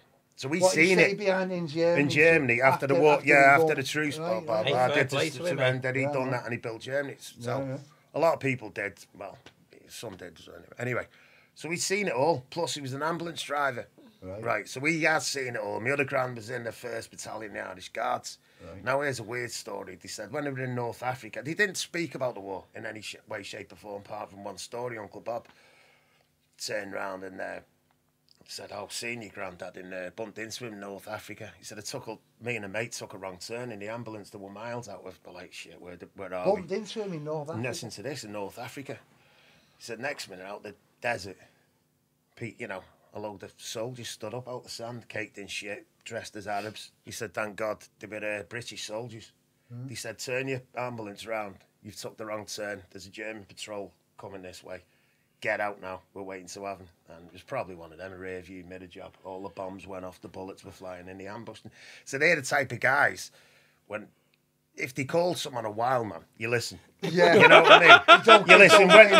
And they were laughing about it, and they looked at him when he was a young kid and go, he's going to be a wild man when he grows up. And that was it. So they're the type of guys, you know. And he was a wild man. And he was a wild man. Yeah. And they were right. But he used to say to me, like, you know, you'd walk through town and you'd spot you, and I'd be, whoa, come on, I'm going to a club. He used to think, I'm not going no club with you. As soon as he got in there, he'd battle him in the door, man. Yeah. Wouldn't he? Yeah. Didn't he buy you some drinks on one occasion? Oh yeah. Yeah, I was in well, she's on in a week or two, isn't she? Tomorrow. After a lifetime of bevying with Peter, didn't he buy you a drink on one occasion? On one occasion, yeah. Yeah, so anyway, I was in the pub having a drink. Well, I was having a drink, and next thing, Peter came in, and anyone who knows Peter, he's always scamming money. He's never got any money, has he? He was always None of us did. No, none of us did. No, none of us none had of us any. did. No, yeah, but I mean, he was especially scam. He was. Yeah. He hadn't come up with his scam for the day that day. You know what I mean? Any So chance he can get us a pint. Like, Well, if you were in the pub and you bumped into Peter, you knew you were getting him a pint. yeah. That was the way So it this was. time, anyway, it reversed on me. Do you want a pint? And whoever I was with at the time, yeah, do you want one as well? And I'm thinking, You're in shock. what on earth's gone on here? He's won the pools. So anyway, we drinks our pint, and I'm still suspicious of this, you know. Yeah. Do you want another one? I'm really suspicious now. Peter's trying to shag me. So I'm really suspicious now. So anyway, we drinks that. Anyway, I gets one of it. I gets him one back, and whoever's with gets one back. When they heard that latch, remember that latch on the Bell's door? Oh yeah, back bar. You used to have a latch on the door, and you knew when someone was coming in. Yeah. Well, he heard this latch go pretty hard, like, and the door swung open, and it was Wild Woman. And she looked him like there was only about 4 of us in there. She looked at us all like that, and she turned around and looked at Peter. She went, "Where's the PlayStation?" And at that moment, the penny dropped. You're drinking it. He sold the kids PlayStation. So I've just drank FIFA. So they're like this, going berserk at one another. Oh, bless. She said, "Oh, you might as well get me a pint now. She might as well get me a drink now." It's gone. It's gone. It's gone. Yeah. And I'm thinking, He to would have me, replaced it later on with someone else, like that. Yeah. Just for that day. That'll be it. Just for the Yeah, day. He yeah, won't- day, yeah, that, yeah. That'll be his mentality. Well, he the won't mind young- it missing for the day. Yeah, yeah. He'll sort it out tomorrow. Everything was done in. yeah, tomorrow. Whenever Yeah. he wakes up, the mood he was in. But do you know what though? This is the truth. This we were like the people who didn't have any money, but we didn't have any. We didn't have it. Like we had enough to get by, but we didn't have any money. Yeah. So every day was an adventure. Every day, Yeah. you'd get up, and every day was a new adventure, Yeah. wasn't it? Yeah, yeah. Especially with Especially the when likes you of bumped into Wildman. Peter. Jesus Christ, yeah, it was. He was exceptional at it, though, weren't he? Oh, yeah. But you never knew you were going to be like that until you'd started the day. Yeah. And then when you started bumping into people, no one ever had any money, did they? No. You know, so it was a case of like, if I saw you going in the Ringer Bells and it'd be like, are you going for a pint? Oh, yeah, I've got a fiver. And then you'd say, yeah, I'll get you a pint then if you want. And Yeah, that was that how was we it. got by, Yeah. wasn't it? Yeah. That Well, was that- how we all got by. That's why we're all so close. That's Oh, yeah. we're all so close, aren't we? Because we had nothing. There's and not we all just the had- 3 of us. There's a whole Loads There's a of load Community, really, isn't it? Yeah, You know what I mean? community, So, yeah. life is different, then, man. But when you think we're all still close, aren't we? Yeah. Whereas now, I think the kids of today and the young people of today, it's all about for themselves. Whereas when we were going out, it was like, what if you had enough to Yeah, go yeah, out, yeah. it didn't matter where it come from, and it didn't matter how much of it was, you'd all go out Yeah. on that. Do you know Yeah, what I yeah, mean? Whereas now, like, everyone's Well, you more don't individual. always find know. something to do, wouldn't you? You Pexel, you'd be Yeah, doing yeah. something up there, Yeah, wouldn't you? yeah. On the bongs, you'd be doing something on the bongs. Yeah. You know, I mean, our school field, the bongs run through our school field. Speaking of Pex Hill, I remember one time I was up there with Wildman. This has just come to me, this. He accidentally nearly burnt half it down. It was he always had a box of matches. He was a bugger, like, you know what I mean? If someone was walking past, it makes him sound bad, but he did put it Having a out at laugh. the end. He'd strike a match and throw it on the head. Yeah. Not like the He did holy that after, flame. he did that after Thinking Tree. Yeah, he used to love it. It was it's next minute you're walking past and you're going up to a stranger, putting the head out. He's like, what are you doing, you cracker? They don't know they've got the holy ghost or flame coming off the fucking head. Serious. So this time he said, oh, big nose. What? And he genied the box of matches, you know, where you get one match, you put it in with it. Threw it at me. He was, yeah, fucking. And it missed, and it went in all the tinder, but it was a dry summer. Before you know it, was like the Towering Inferno. You're like, oh shit, we're caked in shit. We're trying to put this fire out. Or I am. He's just laughing he's laughing his head off. I said, Peter, it's spreading like like wildfire. It was spreading like wildfire. Oh shit, we'll cover our backs here. So we went and knocked a big posh bungalow there. It's just, you know, it's a secluded bungalow with some guy with a swimming pool in his house and that outdoors. I remember that, yeah. Yeah. Knocked on the door. German au pair answered. Hello. Peter's from Sweden. Yeah, anyway, I'm not going to do any of that now. Yeah, we God, see. please do, yeah, yeah. please do the accent. So it was like, yeah, listen, love, summertime, there's a pile of kids messing around. They've set fire to Pexhill. You better call the fire brigade. Anyway, Peter's chatting with her, and he's getting on with her, and she was tidy. Next minute, before you know it, I could see the smoke in the background coming up. He's chatting it up. He doesn't give a fucking flying toss, you know what I mean? I'm there, ask it out. So he asked it out, and he has a date that time for about 3 hours on the same day. She said, I just want to get to know, you know, the Swedish again. I just want to get to know the local area, blah, blah, blah. Calls the fire brigade. We buggered off. I said, you've got a date with her now. You better So you better come out, get some aftershave on. You stunk of fire, like, you know what I mean? Some pagan man. Pagan, whatever it was, Aramis or Kuros. So I was getting a wash, and I left him in my bedroom. I walked in, it was like tear gas. What the fuck? He'd been at the aftershave, must have been a whole bottle. Jesus, Peter, putting it down his nuts. It was all down his back, splashing it all over like that. Oh, fucking hell. Go on then, good luck. And I thought, I could see him walking up. I thought, I can't miss this. I want to see how this date goes. So I followed him in and out of bushes. But Peter, being Peter, everyone he saw, he stopped and chatted. I'm a weirdo in a bush. I'm behind the corner. I followed him up. Anyway, he met this German bird at the bottom of Pexhill near the college. And I've been winding him up, saying they're all nymphos, German girls. They're the ones who do all the pornos, Peter. Are they? Yeah. How do you think she's a... Oh, nice one. Anyway, he goes up. Some of that, and I think he's just gripped her arse. There was nothing bad like that. Hello. Nice one. Gripped her arse like that. She turns around, gives him a slap. He shouts, German fridge. Like that. They're only kids. We're literally, 14, 15. That's all it was. While we're on Pexhill, explain what the thinking tree was then to the viewers. The thinking tree was a tree over...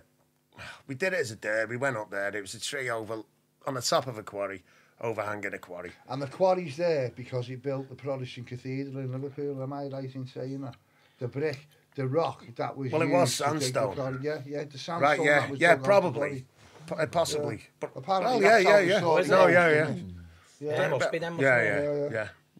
Yeah. Anyway, so that's what it was, and we go What, up there. what did we do on the thinking tree?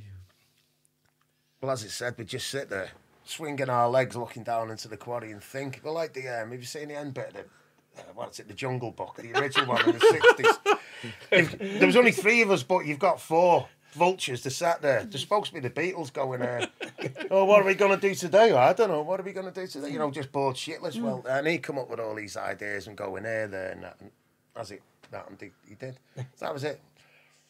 We used to bud people as they're walking past. People used to, Just a place to go to chill out.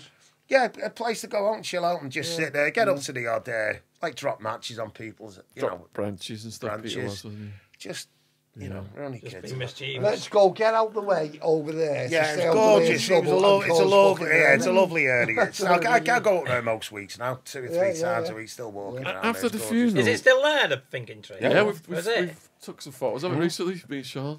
Yeah. Was it you, Howard, after the funeral had the Peter and the Nutty stories? Oh, yeah. Yeah, Do you want to tell people who Nutty was? yeah. Oh, God. Good lad. He was as bless mad him, as a frog in a bless him. sock as well, weren't he? Like, Yeah, yeah. Between the 3 of us, the 4 of us here, we've got a lot of dead friends. And a lot of people, some people do well for a living in life, and other people choose jail, and other people choose hard work. Well, we had a friend called Dave Nutty, who was a good friend of ours, wasn't he? They were both, and Peter and Dave got on really, really well because they were both tough fellas. Wasn't Dave in the Padders at one point? He was, yeah. That's a tough regiment. Oh, he was a top lad, Yeah. Dave. Top lad. Paranus, they called him, didn't Paranut, yeah. And on that night you're on about was a midweek night. We had a lad called Peter Millwall, and we had Peter Marnie, obviously, our mate Peter, and Dave Nutty. And I was living in London at the time, and in about 88, 89, we were all doing something called acid. And acid was on another level of fun. And I mean on another level of fun. Like, we got dressed down to go out because everything you had on was irrelevant, and you just danced and had a laugh until your heart was content. You'd take an acid at 7 o'clock on a Friday night, and you would still be off your bollocks at 7 o'clock on a Sunday night. You'd be sort of floating down, but anyway, it was back in them days. So, this boring Wednesday night, we decided to do a load of acid. Me and me mate Peter Millwall decided on an acid strip to paint our flat. And I lived in London at the time. My girlfriend was in bed. So we painted the flat, but we didn't paint like the wall white or the wall red. We did like pretty little acid pictures all over the flat. So when my girlfriend got up the following morning and I'd showed her the decoration, she wasn't really very impressed. So she told us in no uncertain terms to get away, go home for a couple of days, off your barnet with your mates and go and play, basically. So we did. So me and this lad, Peter Millwall, came home, and I'm saying to Peter Millwall all the way home, look, it's a Wednesday night, it's Widnes, not a lot's going to be going on. I might disappoint you, blah, blah, blah, but at least we're out of London. So we get home to Little Widnes, walks into the Ring of Bells, and lo and behold, the two people that are in the Ring of Bells are Dave Nutty and Peter Marnie. Probably the two best people you'd ever want for a party, right? Because you knew that a boring Wednesday night would no longer be a boring Wednesday night. So we walked in, and we had Dave, who had sheets of acid. Do you remember them, Sean? You know, purple arms, red window panes, yellow window panes? Yeah, Mind, Body and Soul, all those, yeah. All those, Yeah. So Dave was selling them at the time, so he used to lick the sheets and then send them out. So he'd be off his bollocks for days and days and days. Like the rest of us would have a trip for like 24 hours. Dave would be off his bollocks, wouldn't he, Tom? Oh, yeah, it was the demise of him, that, weren't it, I think? It was the demise of him because he was a para lad, and Peter grew up knowing that our mate Dave was a para lad in the para regiment, hard as fuck. He was a bodybuilder as well. Bodybuilder, no-nonsense guy, didn't drink, didn't smoke, didn't eat chips, didn't do shit, was a health fanatic. And then Peter watched in front of his eyes, Dave got all of us go into Class A drugs, i.e. acid, ecstasy, speed, Charlie, all those things, one after another. So we all kind of demised a little bit, should we say. So what was normal, like, how can I put this? There was just some of the maddest stories you've ever heard in life. And so Peter, one day I said to my mate Peter Millwall, let's get away from London. Comes home, walks in the Ring of Bells. Dave's sitting there with Peter, both bored, which is a bad thing, both bored, both scratching about what to do. So me and Peter walks in, and Dave Nutty and Peter Marnie were over the moon with my mate Peter Millwall. So we sat down. Here's a guy from London who's not familiar with the area. Let's show him about. So Dave Nutty's like, well, lick these. And like, so we've got like a sheet of like 100 acid, and we're all like that going, licking this and then passing it round. So we can imagine after an hour of everyone licking acid strips that we're all then completely off our bollocks. So then Peter Marnie, someone turned around at the time and said, why don't we get some weed? So Peter Marnie turned around and said, I've got the right man to get the weed. But it's in Grafton Street in Liverpool. We're in the Ring of Bells in Widnes. So off he pots to not Grafton, Granby Street. Yeah. So he goes over to Granby Street. So I'm saying we've got to be careful over there. We're not from the area. We've got to be careful. Like, people will have us off and that. And Peter's like, no worry, I've got this sewn up. I know all the lads over there will be safe. So we get over to Granby, and our mate Dave, we're all completely stripping our bollocks off at this point. Now, for any of the viewers, acid is something which is not really rationalised in normality. You can't really tell somebody how you feel when you're on acid. Is that right? That's right. Because it's like, if someone says to you, how have you felt for the last 12 hours? It's like, well, I don't know, because I haven't felt my head, my arms or my legs. I didn't quite know what they were doing. But anyway, so we goes to Granby Street, gets the weed. All made up. But Dave, our mate, who's out the para regiments, who's a keep fit fanatic, who's just discovered acid, alcohol and drugs in general, and he's completely happy with this, right? So we goes to Granby Street, gets this tin, we get a bag of weed, and Dave puts the bag of weed in a tin, right? Because back in them days, we didn't really get searched as much as what we do now, or as what the kids do now.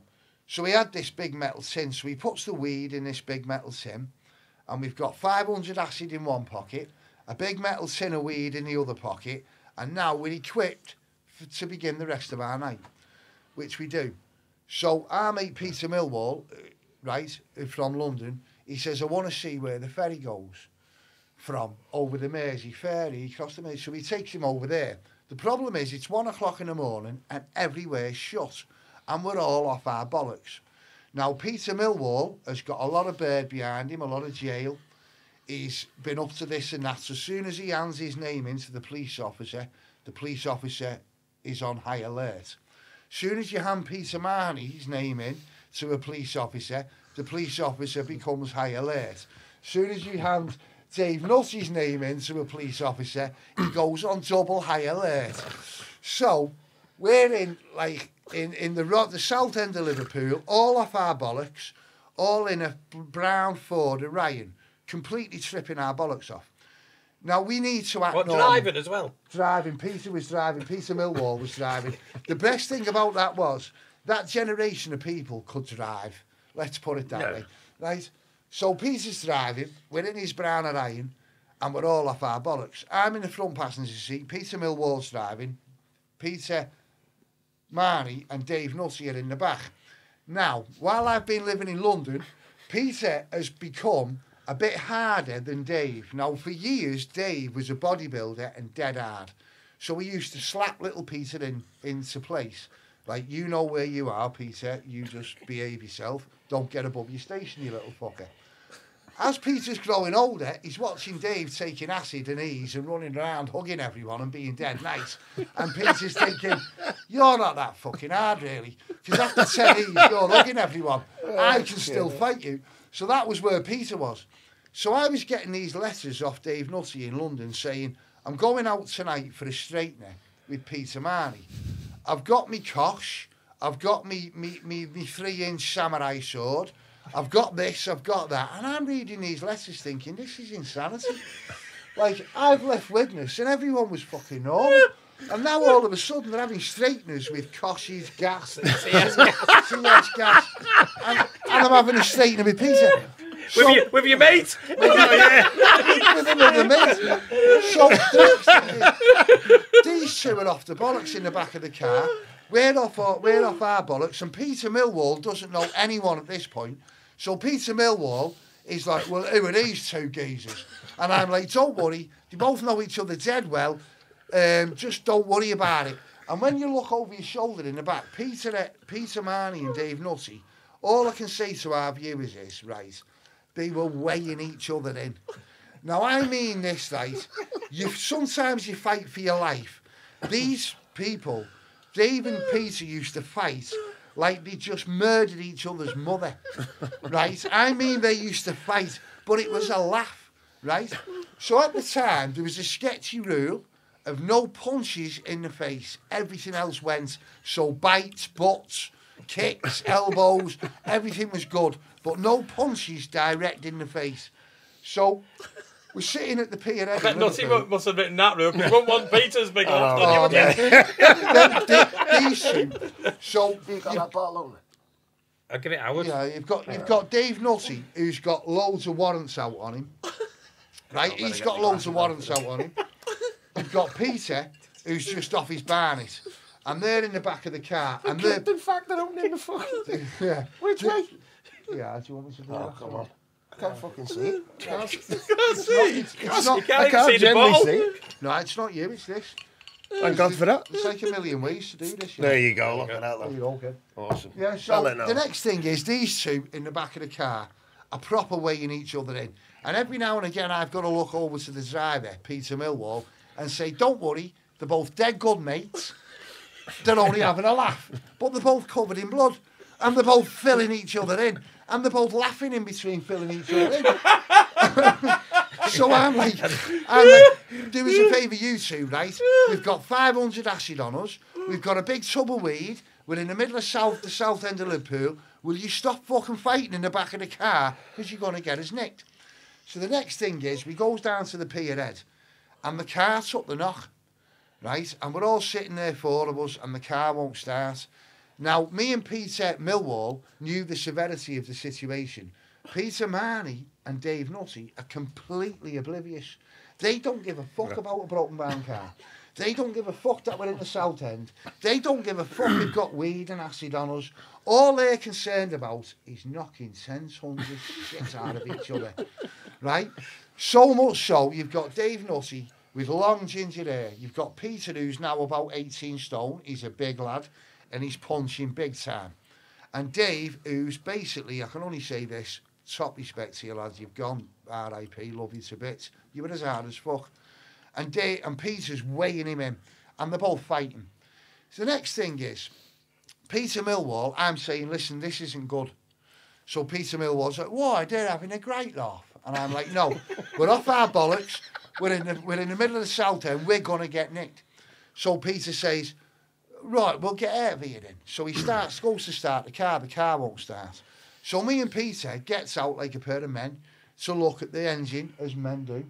We lift the bonnet up. I looks at Peter, he looks at me, and I said, that just looks like a can of worms. Because I'm tripping my mind. Oh, the engine's just moving around, and the whole engine's just going mental. And I'm like, fuck me, what are we going to do? It's like a can of worms, everything's moving, what are we going to do? So Pete, the next thing is, I looked over my shoulder, and there's 2 police officers in a car, sitting at a set of traffic lights, waiting to cross the road to arrest us. I'm thinking, Dave Nutty in the back of the car, Peter Mann, 500 acid, a quarter of weed, we're all on acid, we're all fucked off out of... Plus you got Peter Millwall, who's got more previous than Ronnie Biggs, right? So I'm like, oh my God, we're fucked. Looks up, sees the copper, and I think, right, I know what to do. Goes up to the copper. As I'm running up to him, I'm thinking, I wonder if my legs are working right. That's how off my tits I was. I'm running, and I'm thinking, my legs working right here, I hope they don't look funny. Waves the copper down, and the policeman's like, yes. I said, thank God we've seen you 2, officer. He said, go on. I said, there's 4 of us on a visit from London, officer, and our car's broke down. And we need to get out of here because I know we're in Toxteth and it's a really rough area, officer. Could you please help us in some shape or form, please? And I couldn't believe it when the copper turned around and said, well, we'll have a look at your engine for you, lads. What seems to be the problem? At that point, you expect everyone to wrap up, don't you? You'd expect everyone to go, here's the busies, let's get in order, let's pretend we're not off our tits. Not Peter and not Dave. They're in the back of the car, you fucking fat bastard, just filling each other in. The car's rocking from side to side. Me and Peter Millwall are outside the car. The copper's looking in the car going, and we're going, sorry mate, they're just like playing. Like, and they're covered in blood. They've got blood coming out the nose and the lips, and they're covered in blood. And they're like, fuck up. And I'm like, look, warrants, drugs, come on, boys, sort yourselves out. Yeah, we will in a minute. Tell it, it's not me, it's this prick here. He's just giving me a dead leg. And that was how it was. So anyway, the copper, I couldn't believe this. The copper says to us, get back in the car, boys. So we said, why, officer? Have you sussed it out? So he said, yeah. So, why? Why, what's up? He said, we think you can get going with a jump start. So me and Peter Millwall go, great idea. So Peter and Dave are fighting in the back of the cab. In the back of the car, sorry. Me and Peter jump in the front of the car. The 2 police officers push us along the road to get the car going. You'd expect at this point for everyone to go, the busies are pushing us. Let's be normal. 500 acid, a quarter of weed, let's be normal. Not Dave and Peter. You fat bastard, you fucking knobhead. Just filling each other in. As the police, and I'm looking out the mirror. Go on, start it. And you can see them 2 going, fucking hell. And I'm like, oh my God, this is mad. Next thing is, we get the car started. And I'm like, get in, we're out of here, get in. The police. Bye, boys. Bye, boys. And I'm like, fucking get in there. Can't believe we got away with that. So I've said to Peter Millwall, we have to get out of here. We're going to get arrested. We've got loads of things on us. These pair of clowns aren't going to stop fighting for 24 hours. So let's just get out of here. So he goes to a service station called Burton Wood on the M62. Walks in the service station. Dave gets out the car, because he's been fighting for 10 hours, well, not 10 hours, but because he's been fighting for about 3 hours with Peter, he's wringing with sweat. He's off his bollocks. So he gets out the car and says, I need to take my clothes off in the car park at the service station. So Dave gets completely stripped down to his neck. I'm fucking too hot. Peter gets out the other door. what are you doing, you knobhead, taking your clothes off? What's he got to do with you, you fat knobhead? Who are you calling fat? So then you can imagine it, can't you? Yeah. So then Dave's got no clothes on. Peter's brawling with him in the car park at the service station. And all we're trying to do is not get nicked. Next thing is, police car comes in behind us. What's going on here? Dave hurls his little tin over into the bushes.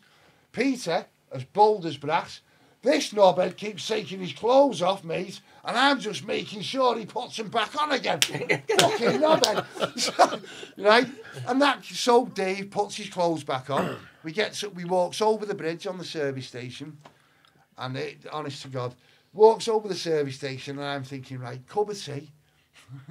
Cup of tea, let's relax. We're all on acid, let's just fucking relax. Sits down. Peter comes walking in last of all.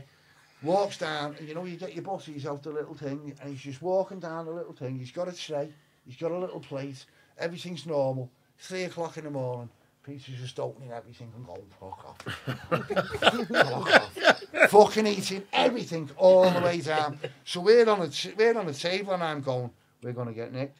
She's like, why? And I said, Peter's eating everything on the way down. So he just fucking eats everything. He gets to the very end. On the very, very end, right, with nothing on his tray. Nothing on his plate. And the woman, the little lady says, like, do you need any help? What would you like? And he went, do you know what, love? I'll just have a cup of tea.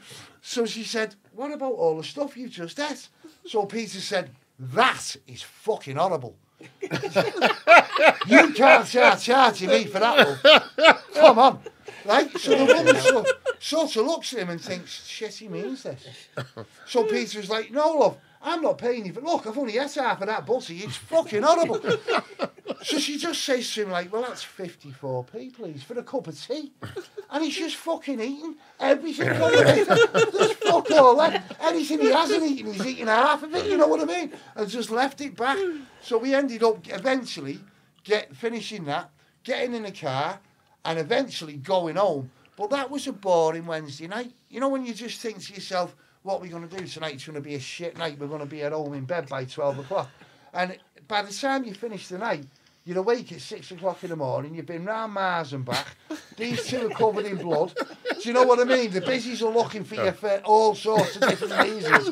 It's just fucking crazy, like, but what a fucking crazy place. That's the thing with Peter. It was just anything could happen, wasn't it? It was always exciting. All of us were, though, Sean. At that time, like you said, I remember seeing on your podcast, when you were studying the stock market, right? Well, when you were studying the stock market, Peter was out, wasn't he? Taking drugs, drinking, fighting, testing everyone. He tested the water, Peter. If you said to Peter, like, this guy's dead hard, he'd have to have a fight with him. Yeah. And he wouldn't leave it alone until it was done. And that was why, like, different people on your podcast, why he's got on so well with, because different fellas who were like that, you recognise that in someone, don't you? Totally. And, you know, Peter was one of them people where you didn't want to push the boundaries too far because he'd test you. Yeah. You know, he was brilliant. But like when I said to you before, I went to a newsagent's this morning, and while I was buying a paper, I said to the guy behind the newsagent's, I know he's been there for 50 years, and I said, did you know our mate Peter Marnie, Stu? And he said, I knew Peter Marnie, how was you? I said, do you have any stories about him? And he just started laughing straight away. And he said, I've got a few. And I said, well, just stop. And Stu is like a law-abiding family man, run a business and newsagents for years and years. And it was a case of, right, what stories have we got about Peter? He said, well, just on the top of my head, Howard, he said, you see that window over there? And I looked out my shop window and he said, yeah. I said, yeah. He said, well, he threw a wheelie bin through that window. So I said, no way. Now, this wheelie bin, this window is halfway up the building. It's not like on a wheelie bin throwable kind of level. Do you know what I mean? So I said, so he threw a wheelie bin through that window. He said, oh, yeah. I said, why did he do that? He said, well, the people that were living in there were hippies. They insulted his father. So Peter threw a wheelie bin through. So I said, right. I said, what happened then, Stu? And he said, well, we had to give a statement. And he said, but all I remember hearing Howard at the time was the copper saying, whoever threw that wheelie bin through that fella's window must have been strong. And the other copper said, why? He said, because it's fucking full. The wheelie bin They like is it, full. weren't they, you know? It was yeah. full. Now, Peter had picked this wheelie bin up, and these hippies had really upset him. They call themselves hippies back in the day, but they weren't really hippies. They were people that had say antagonistic I can things remember to them, you. can you? Yeah. Yeah, and they weren't really proper hippies, no, were they? no. They were antagonising. Whereabouts in Widnes were they? You know where Farmer Joyce? Street. You know where Joyce's Yeah. shop used to be? Yeah, Near the Next church, Door, next door near to the that. Ring of Bells, the church and all that. It's a big, like, 3-story Yeah, big old three-story Victorian building, yeah. gaff. They turned it into flats. And didn't he end up with a shotgun over the hippies, Sean? Allegedly. Apparently. So, someone came in and said, again, I don't know, I've no idea. Well, I've got an idea who borrowed it. He's been mentioned before, but I can't say I didn't Yeah, see it. You know no what I mean? names, yeah. No names. But someone's seen him in the street. He was walking down like Deputy Dog or White Earp. Suburbia with a shotgun over his shoulder, dead chuffed. What, you don't see Pete? Oh, just going to scare the shit out of the hippies. He'll be back in a minute. Apparently what's happened, he's gone up. It's been loaded. He wasn't aiming at anyone or anything. Blah, blah, blah. I just aimed it at the door or up in the air, whatever. But It was a laugh, wasn't it? It was a laugh. Yeah. Either way, he's hippies, come out to play. Yeah, you know, like the Warriors. Warriors, come out to play. Anyway, he's the hippies, I'm here, hippies. And he let off the shotgun, but he didn't have hold of it properly, and the recoil knocked him on his arse down the 3 steps. He's looked around, see if anyone's watching. Like that, he's got everyone's attention. They're already like, You see, isn't it mad the way, like, Peter got on with everybody? Everybody. He did. And I mean, Yeah, yeah, everybody. yeah. It did. Everybody. Because, you know, if you meet your nan in the street, and you Yeah. had Peter with you, and you said, Peter, there's me nana here, he'd be as good as gold. He'd be as lovely and as yeah, respectful he as was anything. like that. He was. Yeah. He You was know, like and that. then He was ace. you know, Well, for instance, one of his landladies, some lad moved out, and there was a place going. You know, she used to rent a room out, and Peter said, "I'll do it." Then I turned up. It was Agnes, a woman called Agnes. She would have been, passed away years ago. Where are you living now? Oh, we're Aggies. We call her Aggie. Oh, do you know? Yeah. Went down. I went in up first on my own. A lady, lovely lady, about 182. Answered the door. Big box of Tomazepams there. And I'm like, oh, Jesus Christ, what's going on here? So it ended up a party house, right? yeah. Yeah, we used to give Peter a knock and end up staying there. Come in, lads, come in. I feel like you felt a bit awkward at first. Now, you're all right, love, but then the drinks had come out, Tomazepams had come out, and you'd be giving driving lessons at 5 a.m. As you Cars do, parked, as you do, can't remember where you park your car. Look, As you do. only it was a close, only in the close, like, what's going on? Yeah. But she'd get on to, I was on about it before, wasn't it? She had this keyboard thing, and she'd get on, and she was a big church goer. This is why it was round the bend. It was as mad as a frog in a sock. Everyone, there's gangs, there could be 10 lads in there, off the box, drinking and Tomazepams, She'd and be alcohol and Jean-Michel Jarre. barbiturates, don't. She'd be there, be a bit scary. You're expecting, like, Peter Cushing, Vincent Price to come out. Yeah. They would all have a go at the keyboards, and it was just haunting music. It was like a a Hammer horror thing. The I'm like, ways what's and going on wonderful here? ways of Widnes. Well, I made some, you went there, you went to the Crown Pub, I think, met a couple of birds and women of New, and ordered up, said, you coming for the drink? And he said, yeah, we'll love to. Come for the drink. Brought her in, and she's shouting at the top of the stairs, get them whores of Babylon out of my house. Get them out, the brazen little hussies, out you go, banish them. And shit, she just didn't let any birds in the house, but Jealous? 10, I don't know what it was, mate, but 10 pissed up lads on her barbiturates. She wanted was to be fine. the only bird. I don't know. I just don't know. It was bizarre. And that Wars was of Peter's Babylon. life for a while. That was just Yeah. bizarre. And Peter was out one night, and another lad who sadly passed away, I'll tell you his name later, but allegedly he knocked on the door. Agnes answered it. He said, Peter's been kidnapped. He hadn't, he was in the pub or something. The kidnappers are demanding £50 right now. 50 quid for the kidnap. They're demanding 50 quid right now, otherwise he's getting it. Yeah. Oh, and the poor woman went and give him the £50. Of course, Peter comes back. He's like- You stupid old git! What you doing giving him £50? Should have given him? I've not been kidnapped and all that. It was just madness. Just freaking constant weird stories like that. You know, and she was a lovely woman. Peter got on well, and they looked after her as well. Like, you know. Do you know how I knew Peter? How I very first met Peter, Sean, right? I was going out with a girl in Widnes, and she had 2 younger brothers, and they went to school with Peter. And one day, one of the elder of the younger brothers came home, and I said, "What's up with him?" And he said, "He's been getting bullied by Peter, by this fella called Peter Marnie." So I said, "Why is he bullying you?" He said, "I don't know." I said, "Well, you need to hit him." So he said, "What do you mean?" I said, "Well, if you hit him, he'll be sound with you." So he said, "I don't know what you mean." I said, "Well, you know, when he starts on you, just give him a slap, hit him, and he won't kick your head in. He'll be sound with you. He'll just do enough as what needs doing."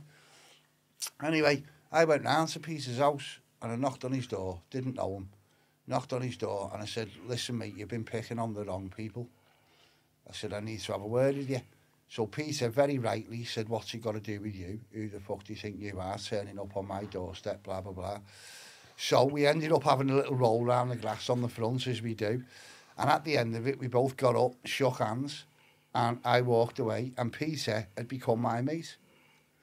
And it was one of them weird experiences in life when you go round to someone's house with the raging up with them and you leave 20 minutes later after having a scrap with them thinking, he's fucking sound him. and that was how it was. And from that day on, and about 3 weeks later, I was in the Ring of Bells pub and Peter was in there and he said to whoever he was with, said to him, "I like him." And I said, "What are you on about, Peter?" He said, "I fucking like you, mate." He said, "I like the way you come round our house the other day and put it on my toes." He said, "I like that." He said, and from that day on, me and Peter just got on like a house on fire. Every time he saw me, he was as good as gold. Every time I saw him, good as gold. Just like a house on fire. But all it was this mutual understanding was, you're not a knobhead. Because in Peter's mind, he thought that every man, to be a man, should have to have a point where you fucking have a go. And Peter would push you until you had a go. And when you had a go, it didn't matter if you were dead hard or dead soft, as long as you had a go. And if you had a go, Peter would be like, "He's sound him, he'll have a go." But if you wouldn't stand up to Peter, he'd just bully you forever. And he'd actually say, "I'm doing it because you're a shithouse." So he wasn't horrible in the way he was doing it. It'd be like he just couldn't understand anybody who would not have a go. Because it was such in his nature to be like that. Do you know what I mean? No, he was like a protector though as well, weren't he? You know what I mean?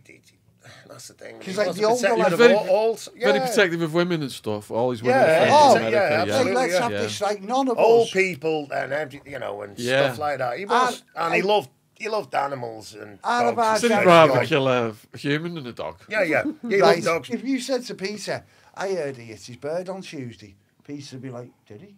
Fucking right, we'll see about that." And he'd go up and just go, "Did you hit your bird on Tuesday night? What's he got to do with you?" "Well, yeah, fuck off." He'd Did do you that, know- but he did love. Like, you've got Wild Woman in tomorrow, haven't you? And Yeah. They were well known for they had troubles themselves, didn't they? Like fights, Yeah. and I'm sure They had that's a going to mutual come up. understanding. Mutual understanding of Of wildness. Of wildness. Yeah. he had I'm sure he had like little stab marks where things had got out of hand and where she. In the police reports, Yeah. there was the cops were watching So the it the wasn't property. all like that, but Cops were watching the property in Arizona. They saw a wild man just run out the property for his life.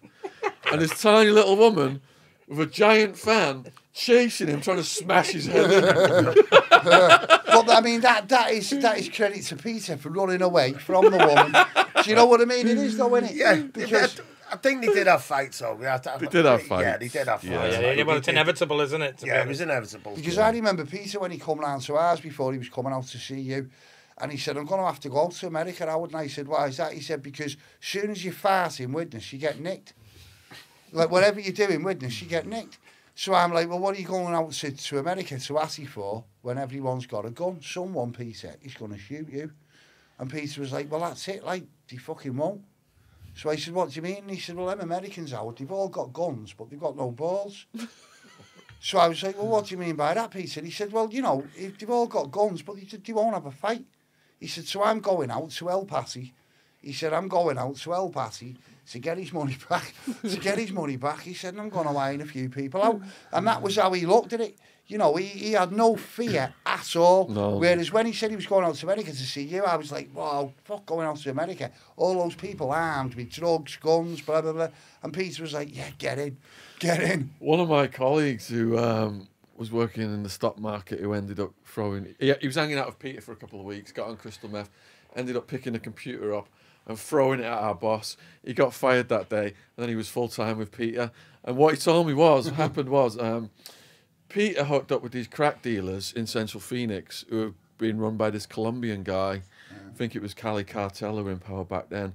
So the Colombian guy really liked Peter, and he took him and my colleague who threw the computer at the boss, who was a really big guy, debt collecting in Central Phoenix.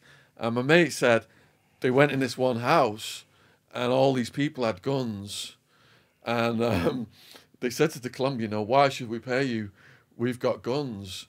And Peter just steps forward and goes, I don't need a fucking gun. Yeah. You need to pay him right now. Yeah, and they saw the insanity in his face. And that was it, yeah. That was it. You know, if you think you're a knobhead, then you're going to have to be that knobhead. That was how it was, wasn't it? That was how it was, wasn't it? If you want to proclaim yourself as being a knobhead, then you will have to be that knobhead because it's coming to you. That's how it was, wasn't it? But you know, like when I watch your podcasts and I see gangsters and all this, and I think with our lot, like the stories we've got, the amount of mates that we've lost, and there was only two ways for us to ever make anything in life, and that was hard work or being a gangster.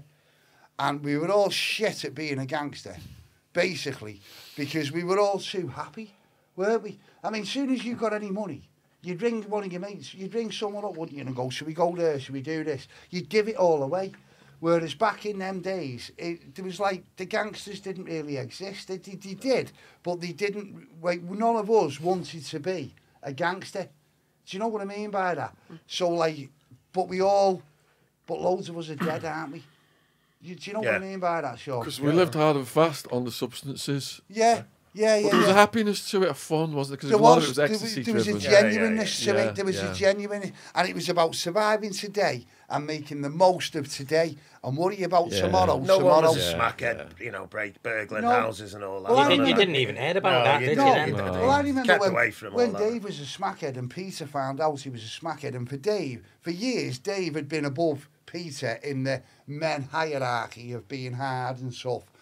And I remember Peter turning around to Dave and saying, who do you think you are now? You're not hard anymore. You're just a smackhead. To be honest, mate, I was disgusted with him as well, to be honest, when I found out there. We all were. But Peter pushed him. Peter used to put it on him. Peter used to say, I'll tell you It was my gain, really, because he used to go to Harrods and buy a jacket for £1,000, didn't he? Yeah. Fucking hell. £1,000 and an Armani shirt when he were first. For a week, and then I used to go and buy it off him for like a tenner. One day we went to Flannels in Manchester when it was just little Flannels. It was just one little shop. I remember walking in there with Dave with £3,000. He had £3,000, and he walked in there in the middle of the shop, stood there with his eyes half shut like smackheads do. All right, mate. And he said, I'll have one of them in a large, one of them in an extra large. He didn't say anything on. He just bought them in my size. He did. He just bought everything a size bigger than what he needed. And then we got home, and within a week, he's walking about with it on. I'm walking about. Everyone, he'd sold it all. But it was just like nobody cared about money. Nobody cared about how you looked. Nobody cared about any shit. It was just all pure, genuine, have a laugh. Yeah. You know, and full on. It was all what you term full on, wasn't it? You know, if you were to proclaim you were a fighter, then you'd have to fucking fight, wouldn't you? It was just you get away with it in them days. You were all the police wouldn't chase it up. They sort of fight, break it up, that's it. Oh, that was the other thing. They'd just kick it up the arse. They'd kick it up the arse, wouldn't you, and send you on your way. Whereas now, if a pigeon's seen you, they're on record, aren't you? Tomo, what did Peter get up to on the bongs? Oh. what didn't he get up to?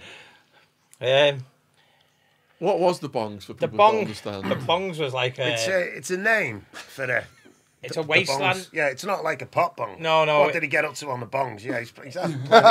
Oh, yeah, yeah. Also, No, it It's was a piece. It's a grassy knoll. Chemical wasteland. It's a grassy knoll. yeah, chemical wasteland. Yeah, chemical wasteland. With not a stream.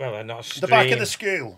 Well, It wasn't a stream. It was Chemical steam rising yeah, off it. chemical steam. a different One day colour it every was day. blue. Yeah, the Yeah. others it was purple, The then funny yellow. thing Can is, you- though, Radioactive. Stream, yeah, radioactive. we used to play footy on there, right? And if Peter was around at the time, and he wasn't really interested in football and rugby, but he loved the fighting with the football Yeah, he did, and the yeah. rugby, didn't he? Yeah. Like, I remember Peter joining in our football games, and, like, you know, if you had to pick a team, Peter, no one picked him. He was just No, I was going in alloc- nets. He was just Me and allocated. Simon, as we were But growing up, like he was- with 5 or 6, yeah, yeah. Pete was in next. He was like the I was assassin. Liverpool, Simon was Everton. And Yeah. Pete was in next, he didn't give a shit. With The a tennis ball assassin. in the living Peter was room, like you the know. assassin. You'd say to him, like, you can go on ours, Peter, and if anyone gets through with the ball, just kick him. And Peter had just run through, and he just ignored the ball. The ball was completely irrelevant in football or rugby. It was all about just kicking the fuck out the other person. And if you did that, Peter would be like, yes. Do you know what I mean? Like, won. get in We've there. won. I knocked you out, lad. Yeah. And he'd never really think that as being a problem. That was how he just was, wasn't he? He was boss, wasn't he? So He was anyway, boss, the wasn't the bongs used to have Yeah, a yeah. stream going through it, and well, not a stream, railway a brook, track. a railway track going through it. he? It was at the back of a school, wasn't Is it? that the back of our school? Yeah, yeah. Burfield. So halfway through our school field, there was a railway track with shunter lines going on it with coal, and they used to go that slow, the trains, that you used to be able to jump on them Yeah, Jump off. and get a ride up the tracks and yeah. then jump off again. yeah. How mad's that? So anyway, we were busy jumping on them and jumping off them one day, and anyway, the guard used to have a guard's carriage on the back. Yeah. Anyway, Peter's there like that, you know, not as agile as the rest of you, like, you know, like that. You'd see the guard coming up. Peter, the guard's coming. Jump off, and he'd be, oh, you know. So anyway, you'd finally jump off. The guard nearly grabbed him. He said, "I'm pissed off with them guards, getting on my nerves." So, you know, doing the job like Trying to stop us from yeah, having fun. to stop us killing ourselves. So anyway, a couple of days goes by. He said, "I've got an idea." So we're messing around on the bongs. I said, what? He goes, "I'm going to get one of them guards back." And when Peter says something like that, I'm Yeah, thinking, you know it's coming. I think, oh my God, what's he going to do here? Yeah. So he said, so anyway, we're messing about on the bongs, you know, there's an asbestos tip, isn't there, on there? It was ridiculous. Oh, we're playing in all Yeah. types of shite chemicals. Oh, are we still asbestos. alive? Are we still alive? I'll never know. Yeah. So anyway, we're messing around on the bongs, and anyway, we hears this shunter train coming. So I'm thinking, what's Peter going to do here? You know, he's after this. He's after one of these guards, like.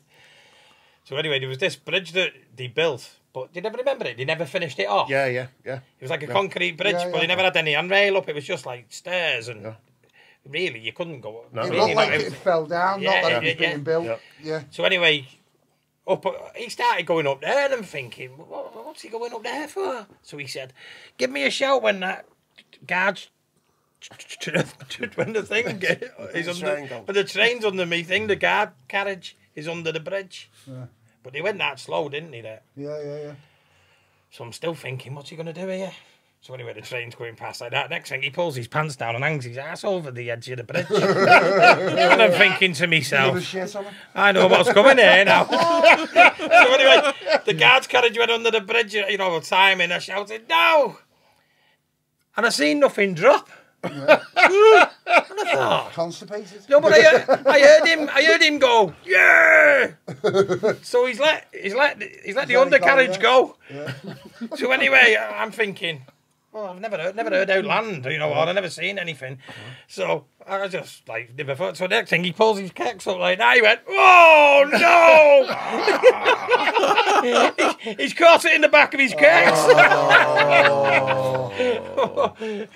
Bad timing. Bad timing. So he's walking around there for the rest of the day. Alex landed on him and throwing up and fucking all saying. Incredible, man. Yeah. Those days. Do you know what though? When you think about like our days with Macca, with Spenner, with all those people who we've lost, there was so many of us You know, people say that like Little Witness, we had a choice, didn't we, between hard fucking work or jail. That was our choice, wasn't it, Sean? Yeah. You know, none of us had it easy. None of our parents had loads of money. No. It was either you're going to have to work fucking hard for anything, or you're going to have to try and get it and go to jail. But it's the same. It's still the same now, isn't it? Still It the is. same We're now. still but back got then it. it was- Yeah, but I mean for us, we're It still was got the 70s and 80s. But and what all I that. will There's all say types now, of shit going on there's like all that. sorts of like different little subjects. Yeah, but we've got to graft as hard now. I mean, we've Oh, got to yeah, work as we hard have. now because we've We got have. families to look after. Now, you know we what I have. mean? Yeah. But back in when we were kids, somehow, there was no qualifications at anything apart from Oh no, English, Thatcher maths, stole that away from us, fucking didn't she? history and Really? all that. What was Peter like in Fairfield School, and what happened with the Oh, teacher my whereby word. he got put out raking the leaves? What happened with him? Not a lot, to be honest. He was a bit, how do you call it, disruptive in class. He was a year below me. Must try harder. Yeah. But, yeah, not even that. They just wanted him out of the class. I think he was a bit disruptive. He was a I class was clown, a weren't year he? above him, so Didn't he I pick a could. teacher up and put him in the bin? Yeah. Yeah. That was one occasion. In the waste food bin. Yeah, picked him up and just slam dunked the teacher in the bin. Pink Floyd style, innit? Which, yeah, Pink. Don't yeah, be another brick in He the wall. started so- really strong, didn't he, at a young age? It was strong. Yeah. He was a strong lad. Yeah. So But he was a they size, couldn't. weren't he? They He couldn't was have big, him in. weren't he? Size They as couldn't well. have him in classes. He was just laughing and dancing about, and we were all little gets like Yeah. yockering on. He was never meant rulers for. He was never meant for just throwing school, it was at the he? teachers None of as us they were- went past. none of us None of were us really- were, ideal. Like when you None look of us back, were the stuff he academic. did. None of us were Hey, you were a academic. prefect. Was I, bollocks? They wouldn't have me as a guard dog, son. Jesus Christ, no, they wouldn't have me as a prefect. Like. But yeah, so he just wasn't allowed in classes, to be honest with you. So the best way to deal with him was just put him out with, and he enjoyed it. Put him out with the caretaker, just wandering around, Yeah. chatting to people, Yeah. raking up the odd leaves and stuff. Better than learning maths and geography Yeah, and yeah, history yeah, and yeah. all that shit. And we that used to you go don't wanna shopping know. in Waddington, didn't we, every Saturday, me, you and Peter, We did, yeah. around that age? Yeah, we did go shopping, doing bandit. And he'd always just stay outside the shop, though, wouldn't he? He wouldn't come in. No, He wasn't a shopper, Peter. No. No, he wasn't. did, We'd be yeah, in he Burton's was and lurking Top Man, and outside, he'd be like, I'll just wait outside. we Yeah, collect yeah. for charity, but to be fair, we did keep a bit for ourselves. Do you remember when it all popped off in Waddington and the Yeah. Waddington masses chased us back to Yeah, the station? yeah, we did. Them It days, went them off. We were in days. the arcade. Something What? happened. We left the arcade. We get off the train. Oh, the one we'd opposite jump- the- We'd bunk on the train. Was it a No one charity paid. box thing? There's the witness lot. Was it that one? We went in There's the witness. arcade underneath. You get off at the station. Yeah, There's a bridge. Central. Get off at the arcade. We're Yeah. playing whatever it was. Space Invaders, Defender. Yeah.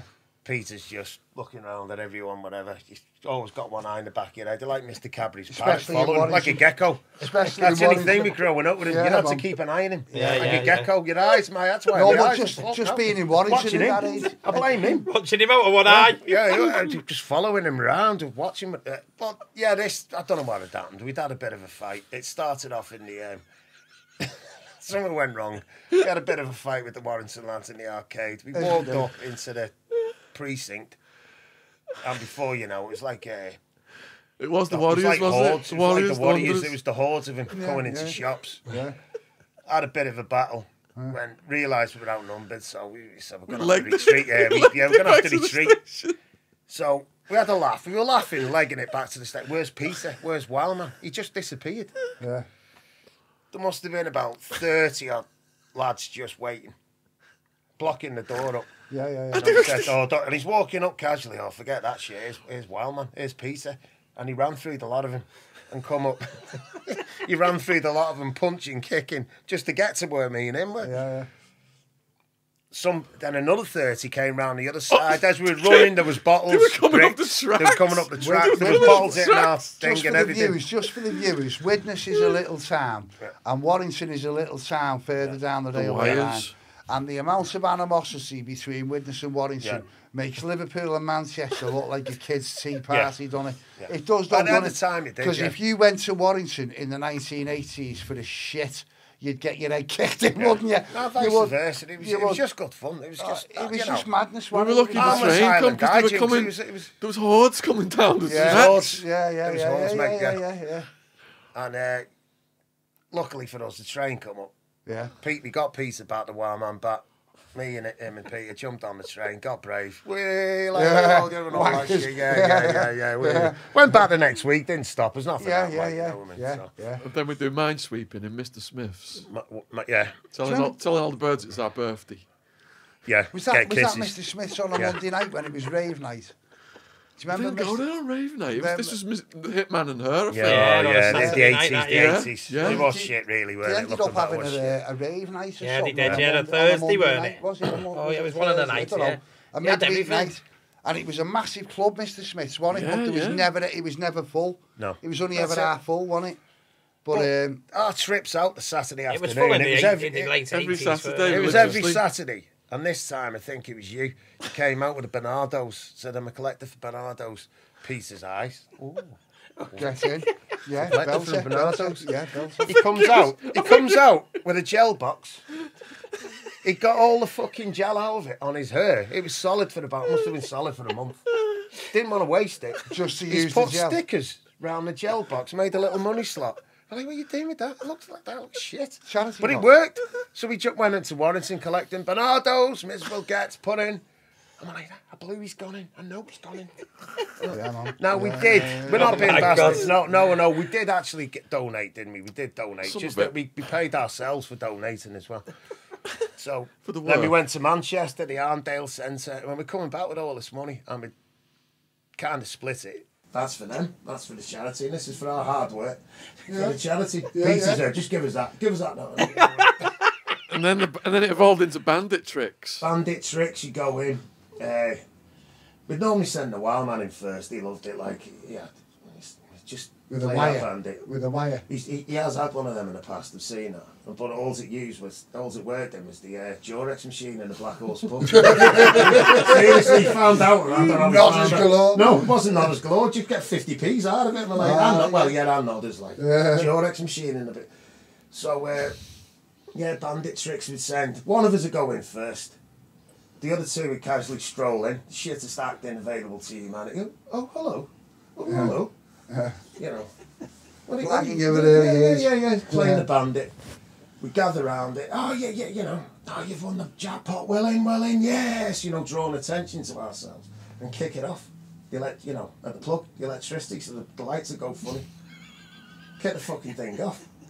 Mate, he's just won the jackpot and repeat. It's not paid him out. So a lot of the time they'd say, come back next week and we collect next week, or they give us the tokens, where we generally would play for bandit. Did it for went on. months, didn't we? All over all sounds. over the northwest. Yeah. Manchester, Liverpool, Warren, Widnes. Anyway, until he got, here's them three clowns fucking having his off again. Stretton Leisure or whatever it was. I was sick of the sight of these. Like, we couldn't remember the names. We put down on the pieces of paper and then week before, like, what have you called yourself, Peter? I don't fucking know. He couldn't hold on to his winnings though, could he? No. He just right back into the piggy bank. back in. Diddling. Yeah, I remember him. I remember him in the pub. He used to just Yeah.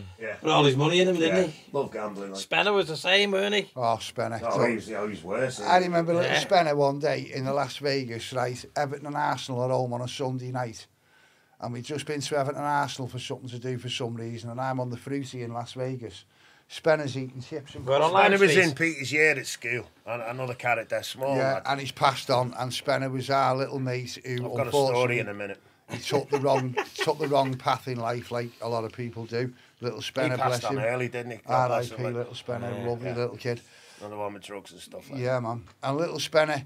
See, the thing was, right, when we used to go out as kids, this is true, this, innit?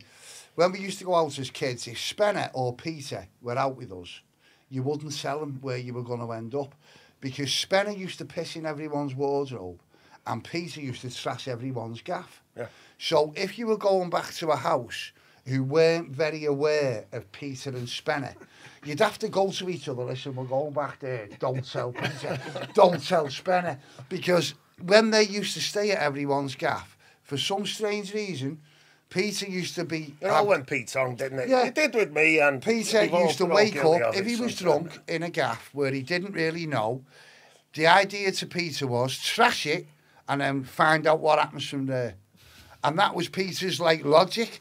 So he'd wake up at 4 o'clock in the morning, smash the gaff up, see what was coming to him, And then if nothing comes to him, he'd be like, right, so it's all right in here. And smash it up a bit more. Yeah, but if you came up to him and said, why have you smashed the gaff up, Peter? He'd be like, look, I don't know where the fuck I am. I don't know why I've woke up in here. And it was just like an ongoing thing. So little Spenner used to open people's wardrobes and piss in them when he was drunk or off his head. So his mum and dad used to go mad at him because he used to piss on all the clothes. It's like a dog mark in his territory, Yeah. all the time. Like, Yeah, and he'd be like, help it. Spenner, what are you doing? And he'd open your wardrobe. I and used have to a work piss with him and everything. I can't, honestly, the Yeah. stories I got about him. Jesus. Little Spenner, Spenner. ICI, fucking I worked crazy. with him. Oh. Well, I remember what this, You worked with him? Yeah, at ICI, yeah. this Oh, did day... you? Yeah, we hid so- up a tower for nearly 3 months instead of working on a 6-2 shift. Right, Come little down. So I've been watching news, climb up that, clock in, blah, blah, blah. All that. And it was, no, I wouldn't say 3 months, I'd say 6-7 weeks or something like that. Red, We'd orange. sit up there with our baggage, a couple of cans of beer, 6-2 shift, a picnic. Spliff. Yeah, spliff sometimes. And, just watch the world go by. Yeah. Greenpeace invading the ICI chemical. All this came I down. worked once. there myself, yeah. And the guy said, I've been watching you climb up there for ages. Like, where'd you actually work? I said, for you. For And you? he said, you're going to have to do something. What, like, you taking the piss? Spencer said, shove your fucking job up your arse. I walked down, but yeah, they were mad times. But Little Spanish show, right, one day, I'm on the Fruities in Las Vegas. Like, good mate of Peter's, him. and yeah, Peter, yeah, like, yeah. really. Played that, and Little Spenner, it was like the mouse and the elephant syndrome, because Little Spenner was tiny, wasn't he? Yeah. And Peter was massive. And they used to like... The honey monster. Yeah. Like an APB went out and they're looking So for when the the honey two monster. of them were together, they were like this naughty little double act of a dead little guy who was dead They naughty. grew and up a in dead big school guy. together. They Yeah. bugged each other. They know each other. Yeah, you know, yeah. Jesus. So on this particular day, I remember being on a Fruities in Las Vegas. Everton had played Arsenal on Sunday. And the next thing is, Little Spenner's eating his fucking curry and chips right on the stairs. And he goes to me, hey, you remember when he used to speak Spenner? Red, orange. Yeah, he right? did, yeah. So he goes, hey, H. And I went to him, what's up, Spen? He said, you better run. So I said to him, what? He said, you better run. So I said, I better run, why? And he went, look. And I looked over the road, and there's these 4 Arsenal lads walking over the road, one with a Rambo knife, all fucking stuffed up, like, come on, we're Arsenal. So I've gone, shit. So I've ran round the corner to the Yankee bar, got Mick Rimmer and a few others out the Yankee, and I've gone, listen, heads up, Arsenal are here, let's get out and swat them. So Little Spenner, he stood there eating his chips, right? The rest of us are in a fucking riot. Right, and I mean a proper full scale. There's Rambo knives involved, there's bricks involved, there's serious injuries involved. Little Spenner, because he's a little fucker, just stood there in the middle of it all, they going, go on boys, hurry up, hurry up, hurry up. And we're all knocking fuck out of each other, getting slashed, getting stabbed, everything's going off, madness. Little Spenner didn't get fucking touched. Just stood in the middle of an ice eating his chips and gravy, mate. Chips and gravy. Chips and gravy. You're not putting me up with chips and gravy, mate. And he just fucking ate his chips. He got jailed, didn't he? In Arsenal, I was at that game. Yeah. I was at that game. Do you know what happened on that game? He threw a ball in the... We walked past the Gunners mob. The Gunners, all their mob were outside of Boozer. We got off a coach. There was no ordinary back in the day. So any of the lads were on a coach. So we walked past this fucking... I had a girl with me at the time. And we walked past the Gunners Boozer where all their mob was. And everybody, to a man, said, shut up, there's the mob, keep your head down. Little Spenner, you fucking Arsenal, blah, blah, blah. Threw a bottle at him. And the next thing is, there was absolute fucking murder. And Spenner and about 3 of his mates got 28 days, didn't he? Yeah, that's what he got. He got 28 days in Holloway. And I remember Spenner saying to me that the guy in charge of Holloway Prison said to him, I can't afford to have 4 Scousers on one wing together, so I'm going to split you up. And Spenner was like, mate, we were in fucking Holloway, mate. All these fucking gangsters everywhere. And they were more bothered about 4 of us being together than what they were about all these fucking mass murderers and everything. And he was like, oh no, we can't have 4 Scousers together on a wing. Fuck off. You know what I mean? I remember him in the end. He came up to me without knowing who it was. He was in a Baywatch still, He had a wasn't beard. And he came up to me asking for money, and I went. He was in a And Baywatch I still, wasn't he, recognised him. Yeah. But In there what was is one Wait, time in Spencer's that you? Spenner and talking about Wildman. I was in Glastonbury one year, 89, 90. I think it was 90, something like that. I was there. Were you? I thought you were. Seen you for a bit. I was off my fucking box. Like again, no sleep with that. Anyway, there was it was 4 of us went down. Me, no, hang on, it was 5. Me, Whitty, Spenner, Jay, and the Crimper. Grant. So it was 5 of us in a 4-man tent. We bought a 4-man tent. In Glastonbury. Glastonbury, we're up 100,000 on a hill, people there. 100,000 people. A bag comes over, twats me right in the head. I'm like, what the hell's going on here? A certain lad that we mentioned before stands up. He's with his mate and his woman, his girlfriend. Whee! So that's 8 in a 4-man tent. Well, it's a bit cramped, like. Next minute, looking up. It can't be. I'm like this with my eyes. Just this Yeti coming up. Cake from head to toe and shit, and just... All right. Peter, wild man, just on his own. I'm like, what's he doing? What's he doing here?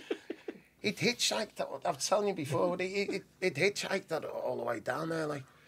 So they said, we can't have him in the tent. There's not. I said, listen, he's going to have to go in the tent. You know what I mean? You're How not did gonna he leave even him get out. in? No one knows. See how mad's that, No Sean, one right? knows. It's- You're in seriously. 100,000 people. You've all got your own ways. And he's there. found us. You've He's all hunted got us your own down. ways there. He's found Peter us. has just come tracking walking dogs. up. It was like Agincourt. There was Yeah. tents everywhere, the flags and all that about the Agincourt. Yeah, how mad's He that? finds us. How mad's that? I'm like, what's going on? Where's your kit? I haven't got any. How'd you get down there? You know, got a lift off a lorry driver. He took me Fleetwood first. And I'm thinking, that's north. That's brilliant. That's north. Yeah. Then he came down. But he ended up there. He was there. What have you been doing? Not like you've been Fleetwood first. Listen to this. I've just been, not like you've been wallowing around in shite like a hippo. He was like, he had eyes like this. We all did. I went, oh, God, here we. And he was in the tent until he took his boots off. And then his socks off. There was people projectile vomiting, mate. The smell of his feet, mate. Because of his feet. I seen witness flies landing on him and throwing up. Yeah, Shit. Yeah. Landing on Flies his feet and going fuck like off. that. You're just committing Harry Carey. You're going to have to wash them, so he's washing them. Yeah, give him a pair of socks. All right. You're there, our kid and all that. Nice one. He's there a day or so, and he goes, fucks off, comes back with you. How we found you over it. And like this time, we're all dazed and confused. No one's There's no phones or With anything. no phones, there's no Nothing. nothing. How's he found you then? Who I were was you on down acid, I there? can't even remember. No one knows. I remember just walking down Who country did you lane go trying to down? find my Who car. did you go down there with, though? Some of my raver mates out of Liverpool and Manchester. Wasn't Vinny there as well? Yeah, we bumped into him. I'm Yeah. like, how can we bump into all these people? Very blessed. What's going on? Yeah, man. Well, anyway. Yeah. Cut Top long man, story top man. short, 3 or 4 days, whatever it was, Dave said, well, get off. And I was looking for Peter, looking for you, couldn't find you. I was like, how was he going to get home? Went back. He's there at home, all chilled out. Oh, hello. He said, how did you get here by spaceship? He said, I'm not that daft, he said. I got a lift up to Fleetwood, which is past which is further than his own. That's And got a funny, fleet that. back, 'cause that's all That's he knew. funny, That's that. all he knew. He didn't have a geography book on him. He thought he'd been- Fleetwood, that's the so- way to go. So he's gone past his home on the way up. Waiting for fucking hours to get a lift back and come back down from So Fleetwood. just Anyone because he'd go- been from Fleetwood, just he made because his way this back. driver said, look, Yeah. I'm going to have to go Fleetwood first. Yeah. He went there, didn't know which way he was going, came so he back. made his way back to In his Fleetwood. mind, Probably the only Fleetwood's the way to go forward. Like. Bless him, bless him. You know, it is mad in here. But he it got is. there, and it's just the way he was, wasn't it? Bless him. The wow, man. Oh, Yeah, God. man. You ever seen Paranoid? Have you got any paranoia stories, Sean? Fucking hell. I've got a load about myself, never mind. Yeah, I have done, yeah. Free shakes. We've all been there, I've had it. We've all had it at some point, haven't we? You know what I I mean? remember Jesus. Dave Nutty one day. But- We took acid one day, Sean, right? I don't think I've ever been paranoid, mate, to be honest. Right, listen to this. I remember one day we took some acid, right, years ago, on the street, 12 o'clock at night, and everyone's gone, at 1 o'clock, everyone's gone, this is shit, this is not working, is it? So we've all gone, no, we'll go home. So we've all fucked off and gone home, right? I've knocked on my mum's door, and as we've seen my mum coming to the back door, my acid has come up, and I've thought, oh, fuck. Right, and my mum's opened the door, hiya, baby, okay. And I'm like, I've just got fucking wired on Pluto, I'm going to have to go, mum, see you later. run off, just run. I've knocked on the door, like your son's here. Your mum, as a normal mum, comes to the door and your son's just fucked off. So you're like, what the fuck, you know? And I'm like, don't worry. And I've run round the corner and I've seen Dave, right, with a piece of wire about 4 foot long, with a spider, a rubber spider on the end of it, right? And he bought it in town. And he was walking along Coroner's Lane, putting Frank Zappa Herbert, the spider, in the puddles. Right, a big long piece of wire with a spider on the end of it. And he keeps going along. He's creeping along Coroner's Lane like no one can see him. Hey, thank God I'd moved to Warrington by this time. And he's just putting this fucking spider in puddles and going, there you go, that'll get you clean. And then he's pulling the spider out and then hiding against the walls. And I'm thinking, fuck it up, we are really off our bollocks here. And I followed him down Coroner's Lane with this fucking Frank Zappa Herbert, the spider, putting him in puddles for about half an hour. And I'm off my bollocks spying on him. He's off his bollocks being dead paranoid with Frank the spider, making sure Frank the spider's getting clean. And that was how life was for a while, man. Do you know, like, everyone was just mashed. You'd go up to speak to someone on a normal level, and he'd be fucked, wouldn't he? Yeah. They'd be fucked. Like, you go to see Dave in the street, and you say, all right, Dave, how are you? And he'd be like, there's fucking DS behind that bus over there. Like that, weren't he? And everyone was like that. The bushes, weren't he? Everyone was like that. Get down and I'm like, psst, psst. Don't say anything, but something's happening over there. Everyone was like that. His like, fucking eyes through a bush. Everyone was like that. Everyone was off the bar. It's early on everything. And you just couldn't flew over the cuckoo's nest. Yeah, it's just normal. Yeah. The sanity was normal. Yeah. I remember Steve telling me, Steve McGuinness, he went over there DJing for you, didn't he? He said he went out with Wild Man one night and Kerry and whoever Steve was with. Wild Woman. He said he got that paranoid. He ran home and dyed his, bleached his hair. Bleached his hair blonde. So no one would recognise him. Have you guys got any more stories of Wild Man and Wild Woman interacting? I didn't know Wild Woman, you know, Sean. After all, for as well as I knew Peter. I knew her. She was all right, you know. What I knew of her.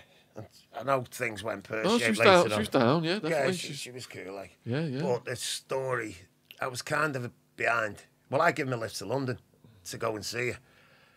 And me and him came up with a plan, both of us, so it was never going to really... Well, it worked because he got there, but it wasn't the best of plans. I said, Pete, what you're going to have to do is buy a paper.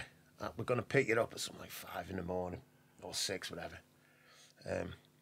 Just tell your missus you're nipping out for the paper and do a flip. Just run. Get in the car. Great idea. Paper. A paper. To get out of the house. Yeah.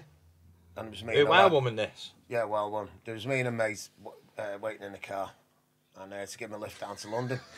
So we did. So we said, nipping out for the paper, love. I don't know how long it lasted in the States till he got evicted or deported. That was his first visit? I think it was his first visit, mate. Yeah, he turned up. We dropped him off. I think we picked him up again, actually. Him and the Taser girl went wild, didn't they? Yeah. I think we picked him up again. And again from London, we drove down. Well, my mate drove. I was in the States to pick him up again. But he actually went and bought the paper. This is a year later, whatever. Hiya, love. Here's your paper. Unbelievable. Yeah, that's what he said anyway. Like, that was. Have you guys got any stories when Wild Man got out of prison? The final time when he got divorced? When he got out of prison. When he had... The first day. Yeah, the first day, mate. Yeah. You picked him up, hadn't you, from Heathrow, Gatwick, Luton, Yeah. or Stansted, whatever it was. We were waiting in Manchester, me and 2 of his brothers. And he said you picked him up, hugs all round. Then he had a bottle of cider, a big, huge bottle of cider. He just squirted it down. Just drank the whole thing in like one gulp. Yeah, like a big bear. Crazy amount of money. So he got on the Manchester, London to one of the London airports, London to Manchester. Wasn't he worried about getting arrested when he landed? What happened at the airport was I breezed through when I got back. I thought the authorities might want to have a word with me, but it was easy. So I showed up. Peter wanted like a big cider and everything. This is after you've both been released from prison. Yeah. So I showed up to pick him up. Was you handcuffed on the plane? I wasn't, but he was, because he was considered dangerous, wasn't he? He had armed guards on the plane and everything. What, coming back to England? Yeah, How like come? marshals. How come if he'd been released? He'd been deported like 3 or 4 times. So to make sure he was deported, He they was made classified sure. as a menace to society, as a dangerous person. yeah. One I time. remember. Yeah. Didn't he have headlines out in the English in the Witness Week? Yeah, where, yeah. Please deport this I man from remember America that, Yeah. for being a nuisance. So I was a non-violent offender, so I didn't have any escorts. Right. So I meet him at the airport, and he glugs his cider down. He breezed through. It was funny when I saw him, because he come through the barrier like on his own with this really long hair. Yeah, he had the hair like Jesus. I think he was Jesus, or dressed. Samson or something. I think he was dressed in white Yeah. clothes, White prison outfits. like some just- white. It looked like What the almost hell like is this? paper. Yeah, it was He paper. was dressed in this it was thing. paper, mate. He was dressed in this thing with his hair down here. All he needed was like a staff and a He had flock the of plastic. sheep. He looked biblical. He had a plastic bag with his belongings in it that he was Yeah. clutching onto. And he reminded me of like a sumo or something, the way he just looked, like with this very long hair. And so we give him a hug and everything. He drinks his thing and we think, all right, he's got through, no problem. But then, Peter Mahoney, will you come and speak to the so-and-so desk, please? Came through like the intercom on the whole of the airport. Yeah. Peter Mahoney, come to this desk. Well, I was like, Peter, this didn't happen to me. I think we need to fuck off. So that was it. And we just Put him on the plane to sent us, him, and sent we him picked up him to up you. from there, yeah. So we Yeah, got him in yeah. Manchester. So he didn't go to the desk. No. Just fucked it off. Like. So where was that call, though? What airport? What he you know? told me was there was a guy Mine's from Heathrow, 'cause the embassy. it's on in YouTube. Heathrow. You can see my parents like meeting me in Heathrow and everything. So I think it must have been the same one. That they deport you from LA to back to Heathrow. He got deported first and had kept a bottle of champagne for the first one of them. He was going to, them old wild man, whatever. He was going to get released, and he had it for over 5 years. His ma called me. He was on about Sean now, Artie, and he said, "Oh, he's here." And I thought, that's good. Do you want to come round and see him? Perhaps a bit drunk as usual. I said, yeah. So I got this bottle of champagne out, but I kept for 5.5 years. And no matter what parties went on in my Okay, gaff. that's good going, that's Yeah, good. well, it was Yeah, man. until I walked down the Yeah. stairs. Yeah. This frigging galoot said, oh, hi, Joe, and all this. And, I've moved in upstairs. Good. And he went to shake my hand, and he's a pain in the arse. And I was fiddling with keys and a bottle of champagne I'd had for 5.5 years. Went to shake my hand, the fucking thing dropped over the floor. Oh, man, you'd have killed I him. went, you fucking hell. you don't know what that, you know what I mean? Yeah. So I went to the shop and got another one, which was warm, when I seen you. But when Peter come, we're not going to miss him. They're all excited, me and his 2 brothers at Manchester Airport and that. And like you said, just this figure. Just looking Dressed in white with long Dressed hair. in white. Yeah. Well, like Moses. Oh, bless him. Fucking hell, it's biblical. His face was like that guy. His No nose Country was for over Old there. He'd Men. been in trouble in the prison. Someone had. He said he fell down on the. Yeah. It swatted That his was face probably on the the shower fight when he wasn't used to fighting with his flip-flops. Do you remember that one? He did that one on a video called "What Happens If You Lose a Fight in Prison." Yeah. Well, Yeah. He Didn't he explains turn, it. he turned up It. and straightened in the shower? I didn't he? recognised his Yeah. nose straight away. It was over there. Yeah. He comes up, gives us all a big hug. He said, Peter, we're going to take you for something to eat now, mate. And we went Cheshire's. It was been voted Cheshire's best pub. Tucker. Was that Food Cat for and years. Fiddle or something? It was over, what was it, the Fox and Barrel. On the way back from Manchester Airport, in between, like Warrington and Sharpley or Frodsham something, and maybe? Chester. Yeah, round there. On the way back, it was Andy. We went in.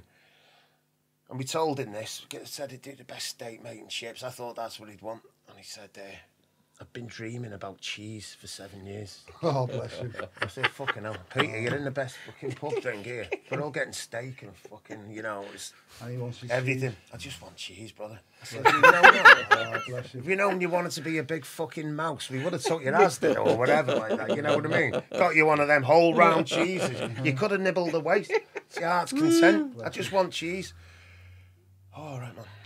Can we have 4 or 5 ploughman's lunches here, please? Ploughman's They lunch. started coming out, and we're outside in the garden. For He's looking at it, and he's drinking like a Viking, and he looks at the apple. The fuck? Throws it over his shoulder in the garden. That apple, that can go. I just said to the woman was a young girl, to be honest with you. She was about to. What you? I said, don't even bother, love, just leave him to it. He's just leave. throwing apples. And he's there, just eating cheese, and the look on his face, bless him. You know, he'd been dreaming about English cheese for years. You know, what a sucker. Anyway, to come out with one of them, he rolled down the fucking hill or something like that. But he didn't want steak in it. But his drinking capability. I stayed with him from the start to finish. I know we've been drinking with you probably 4 pints. He came out with us and he was just necking him like, I wonder how long he's going to last here. Then he ended up in the ringer bells. People, when the news got round, he was in there. People were coming in. Yeah, mate, sticking money in his top pocket, put that in for later, all that crap. You know, all that stuff was going on. And he was just wolf. And he's got to stop sometime.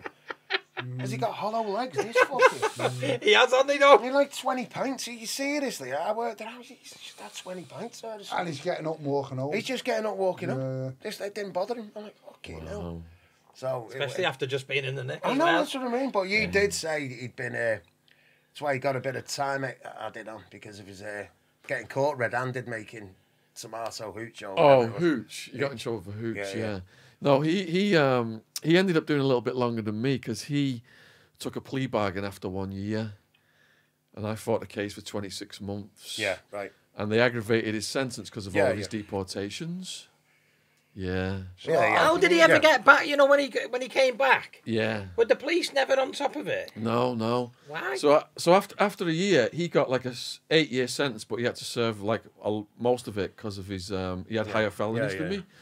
My lawyer, I ended up with 9.5-year sentence, but because it was less serious felonies, non-violent, I ended up getting.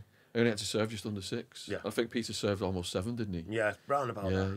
Yeah. It's about a year apart. But Yeah. So when we got that story when you said about when the Aryan Brotherhood send a lad into his gap and that's funny, that, isn't it? That's typically him, though, isn't you it? can just imagine him doing that. I've had a long fucking day. Get on me pad. Yeah. You know He what did. I mean? He said to me, charges? he said, What are your look, I've charges? just been given 9 years. Fuck off, like. Yeah. Oh no, I want to see your papers, man. I want to see your papers. Boom. Down he went, apparently. So he told me that he had never had any police trouble when he got back in Widnes, but by deciding to stay home mostly, he kept himself out of trouble, didn't he? He was getting into bits of lumber. He'd go and I've heard a couple of stories. Did he No, see- not him. It Yeah, wasn't yeah. necessarily him. It was When like he a come round scene. that house, How come the Arizona police were not onto him when he flew back into Arizona then? Oh, we had Mission Impossible style teams of people smuggling him in through Canada and Yeah, Mexico but and when all he over the showed world. his face, like, did he not think he's back again? Yeah, and that's why we kept getting rearrested and we had to Oh, keep is it? bringing him There was back. one point, wasn't he, Yeah, coming in yeah. through the Canadian border, waist deep in snow, Canadian. and he hated any exercise of really physical, proper physical activity. Spoke to a wild woman earlier in the week, been and watching him she for said 2 hours, hadn't she he? said both of them. There was 5 separate like border crossings that they Yeah. did over the time. And he said, we've been watching you Yeah. for the last 2 hours or something. And he said, why didn't you nick me fucking after 5 minutes? I'm knackered. I've just walked over. They got arrested. They got arrested coming across the Mexican border and escaped. Oh, yeah, I remember listening What, to that. escape from arrest? Yeah, How's that? because fucking they were in. They put him in a room. I don't know if like a fire exit had or a something fire was exit. open, and they just fucking ran off into Mexico. So wild woman and wild man. Both of them ran off into Mexico. Oh, bless him. Oh, bless him. Yeah. That's poetic, that, She's isn't it? going to Nobody- tell the whole story tomorrow. Nobody would believe it. Yeah. No one would believe Yeah. it. He lived there for a bit. So you knew it was he. Mexico. Yeah. He lived there. How long was he They in Mexico said, for? everyone in Arizona said, Wildman thinks he's a tough guy in America, does he? And he's fucking been tough here. They were so hot in Arizona, I had to send them down to Mexico. And the people said, they think they're tough, right? All right, they've been tough here, good enough. They go down to Mexico, the Mexicans will kill them. They were running it. Peter was running the cops. The cops were getting drugs off him. They were running him around in military vehicles. He told me the He story. knocked a crackhead out, right, who'd ripped him off on a $10 crack rock. I had 40,000 pills coming into Arizona. I said, Pete, like your situation, behave. Yeah. The cops were going to get arrested. Yeah. Peter, you could just behave, can't you? Until this 40,000 pills comes. Crack dealer rips him off for a $10 crack rock. It's all gone off the window. He said, you need to take me back to that crack dealer. I said, Peter, there's 40,000 pills coming in. What are you going to do? I'm not going to hit him. As the vehicle was approaching the crackhead, there was police on both sides of the streets. And Peter, there's cops everywhere. If you fucking do anything, I'm taking off. Fuck this. He used the momentum of the vehicle. So he opened the door and he calculated the velocity of his left fist cracking this guy's head against a lamppost or some shit. As the vehicle slowly... All in one motion. All in one beautiful motion. Yeah. And he could have just stayed in the car, but he jumped out and mauled the motherfucker. Mauled this motherfucker who'd already been knocked out. Did he bring it on top? In front of the cops. I just fucking took off. No. I told him, I said, Peter, if you're doing any violence, we've got all this shit coming in and out of here. So what happened then? Did you leave him there? All right, so I went to Wild Woman and Cody Bates, who's also dead, God bless him. And I said, look, he's in the nick. He's just fucking twatted the crack dealer we told him not to twat in front of the fucking Mexican cops. Here, Cody, here's fucking $100. Go to the nick and bail him out. Next minute, fucking door just bursts open. Why the fuck did you drive off? I know all the cops. I'm working with them. They're getting drugs off me. So we ended up running, in Mexico, we had operations down there, so we had to be smooth with all the authorities. And the Wild Ones paved the way. The Wild Ones? The Wild Ones. Collectively, that's what they became known as in Arizona, the Wild Ones. Yeah. They paved the way for us to run our Mexican operation, so we were all good with the Mexicans. You had cartel people in military jeeps running him around, calling him El Oso. They were so proud of his fighting style. The burr. And he was built like a burr. Yeah. People say, wow, man couldn't be tough. He's not got this big, fucking... Man, he was so strong. He did have a big belly. Strong, but he was just unbelievably strong, and he fought like a burr. But you know when I was telling you Everybody used to show his stretch marks off. Yeah. Stretch marks and stab wounds. Stab wounds off the wall. Yeah. I mean, when I met him, I'd never, ever met anybody who I'd had a fight with and beaten, and he'd said to me, like, you're fucking sound. And I just thought, that's weird. That's just the weirdest thing I've ever...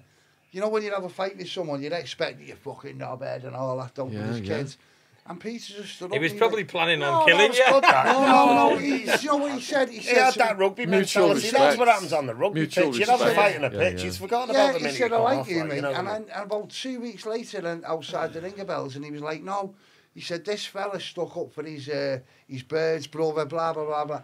And he was just made up that someone had gone to him, you can't fucking do that, sunshine. Yeah. And he was made up with that. But, like, that was the kind of guy he was. I remember him having a fight on Fairfield School on the playground. Yeah, I do. I had my crutches, and Yeah.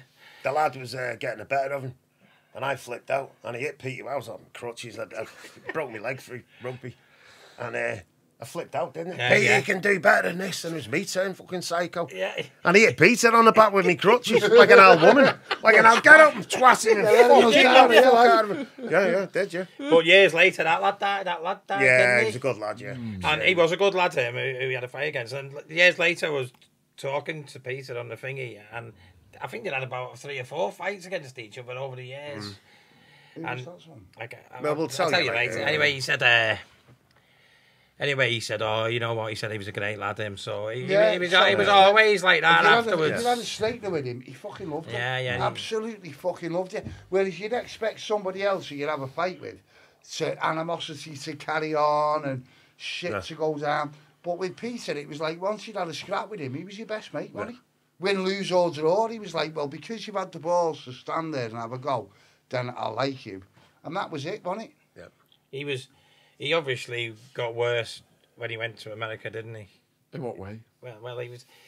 One of my mates always asks me, he's a mate who you don't know, he says to me, well, why did he make all that money on the stock market and then go why did you go one step further?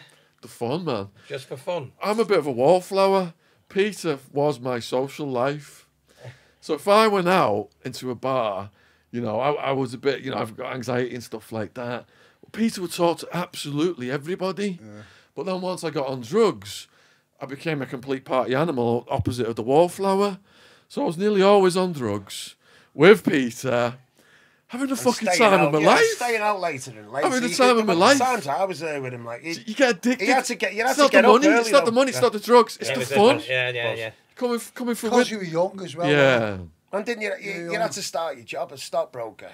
Are you 3 hours behind the stock exchange? 6 in the morning sales 6 in the morning, yeah. So. Got burnt out on that and shit. you were hardly a morning person. Could you do that again, Sean?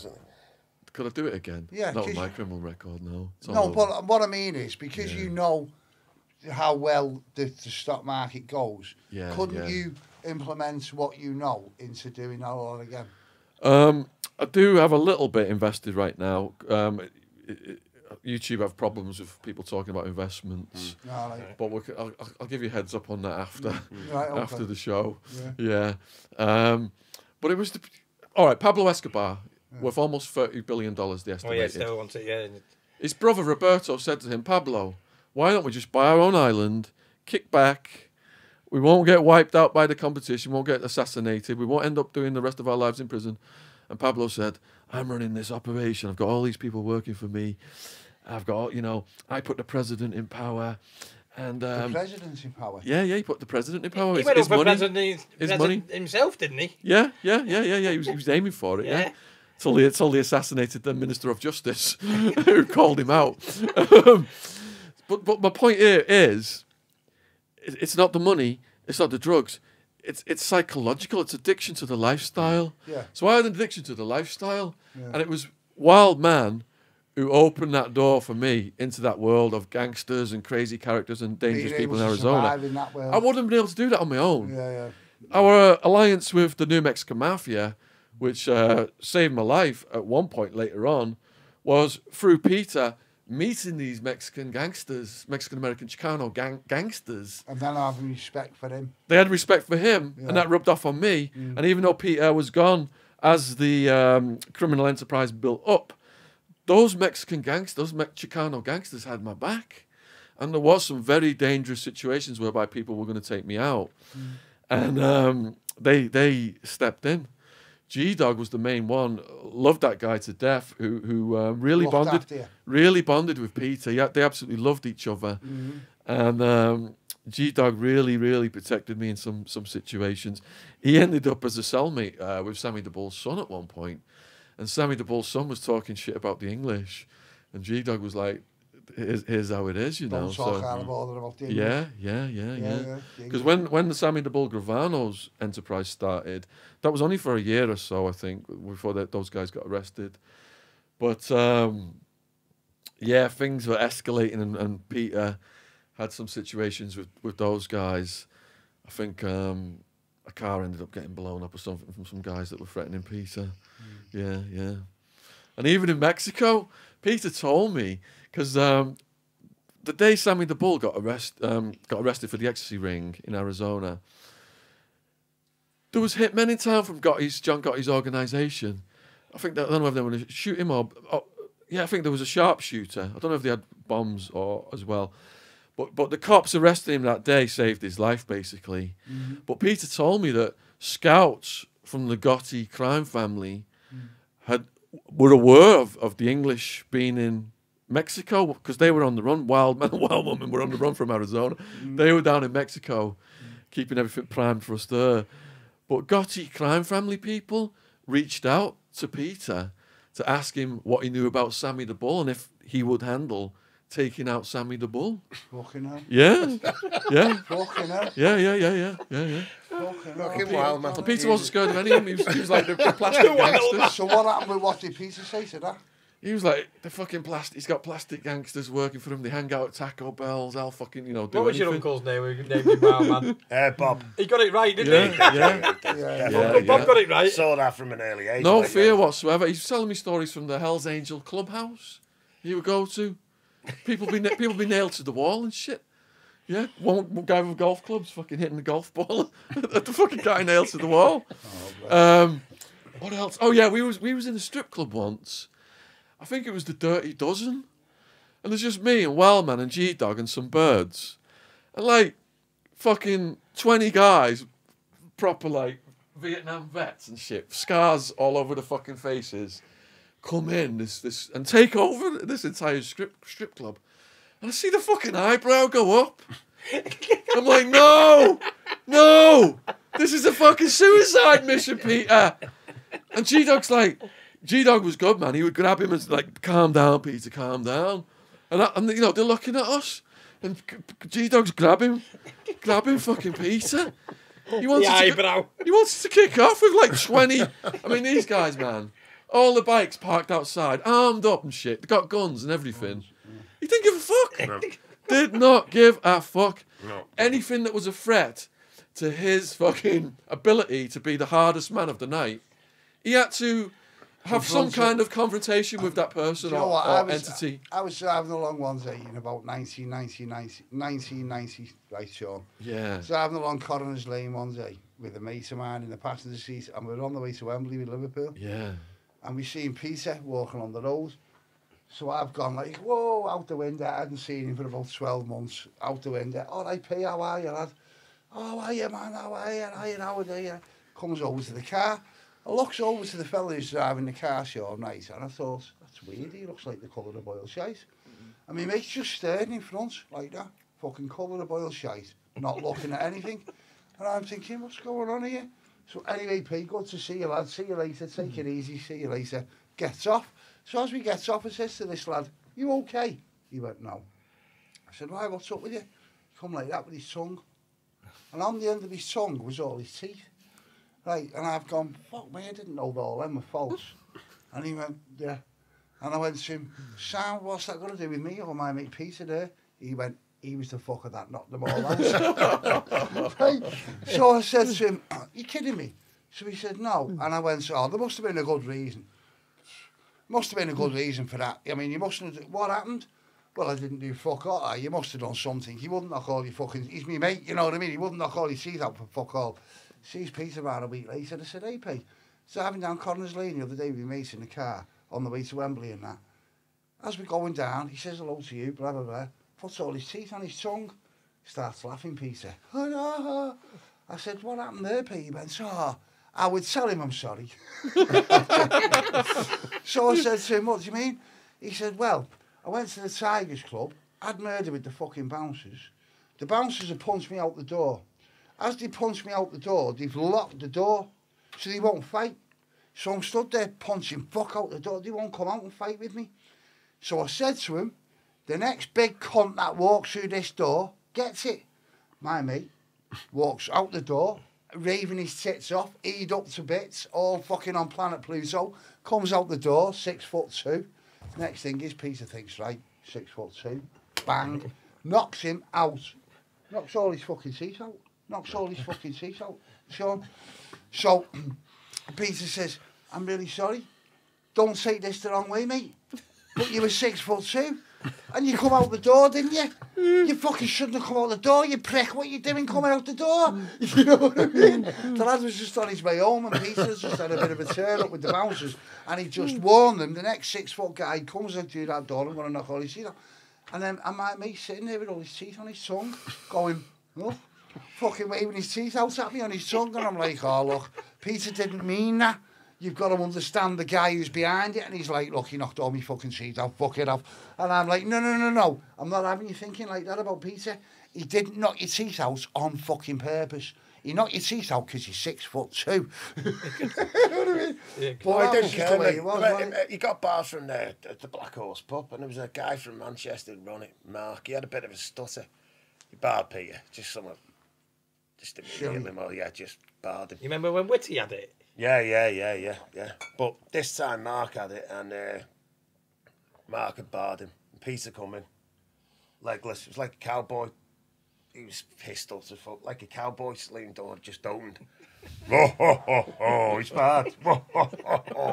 I'm back. Just walks round the back of the bar. Gets the bar staff out, some guy. Fuck off. Mark's there. Now, Peter's there. Fuck off, Mark. Just grabs. I mean, the optics, whiskey of optic. Rawr. Fucking big bottle of whiskey, like, you know, the optics. Turned it.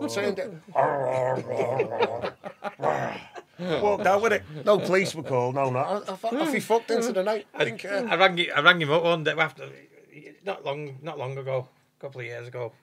I rang him up. I said, I'll meet you in Warrington for the pint. So I said, yeah, all right then, yeah. Where do you want to meet? I'll meet you in the Barley Mow. So I know what his timekeeping's like. It's atrocious, isn't it? Oh, yeah. Hey, timekeeping's atrocious. So I said to me missus, drop me off at the Barley Mow. I'm meeting Peter. Yeah, all right, sounds so. I thought, I'll get a pint By the second pint, he's not turned up. I'm on my way. So it was a lovely sunny day. So I sat outside with a pint waiting for him. There was about 40 odd people eating outside, like, you know, eating meals and that. When you know where that tunnel is, where next used to be there, I heard, ooh, ooh, ooh, ooh, ooh. The bear, he's on his way, isn't he? So I looked up like that, and he walks over to me, and he sits down. Ooh, how are you? You know, so goes in and gets him a pint. Anyway, we're there for about 20 minutes. We're talking for about 20 minutes, but he's as loud as Peter gets. You know what I mean? Yeah. I said, Peter, have you noticed something? He said, oh, why? What's up? I said, 10 minutes ago, there's about 40 people there eating. I said, look around us now, there's only me and him left. That's one of his little stories. Yeah, he could clear the pub up. He cleared the whole bit. He cleared the whole front of the pub. Yeah, bless him. I remember once he was walking out of a bar with a big, like, jug or a boot of Budweiser. And the bouncers are like, you can't just walk out of a bar drinking that. Because in America, you can't just walk around drinking. Yeah. So he just fucking glugged it all in front of them and punched the wall. And all the pool cues fucking just like, it was like a scene out of a movie. All the pool cues just fell down and he just like smiled at the bouncers and just walked out. What's your maddest memory about Peter, Sean? Maddest? Just when he'd been up for fucking weeks, up for weeks on crystal meth and crack. Right. Well, tell you what, as a man, what's your fondest memory about him? Fondest memory? As a friend. As a friend. It's hard to say. I remember. We're going to go out, leave here today. There's not many, isn't there? So many stories we could have told. Prison transportation. To go to court in Towers Jail. This is the first year in the jail now. They put a do not house on us, so he's in a different tower, I'm in a different tower. We talked. You're both in the same prison? In the same jail, yeah. Right. And like the AB guys were sweating me when we first went in, and they quickly found out I was with Wildman.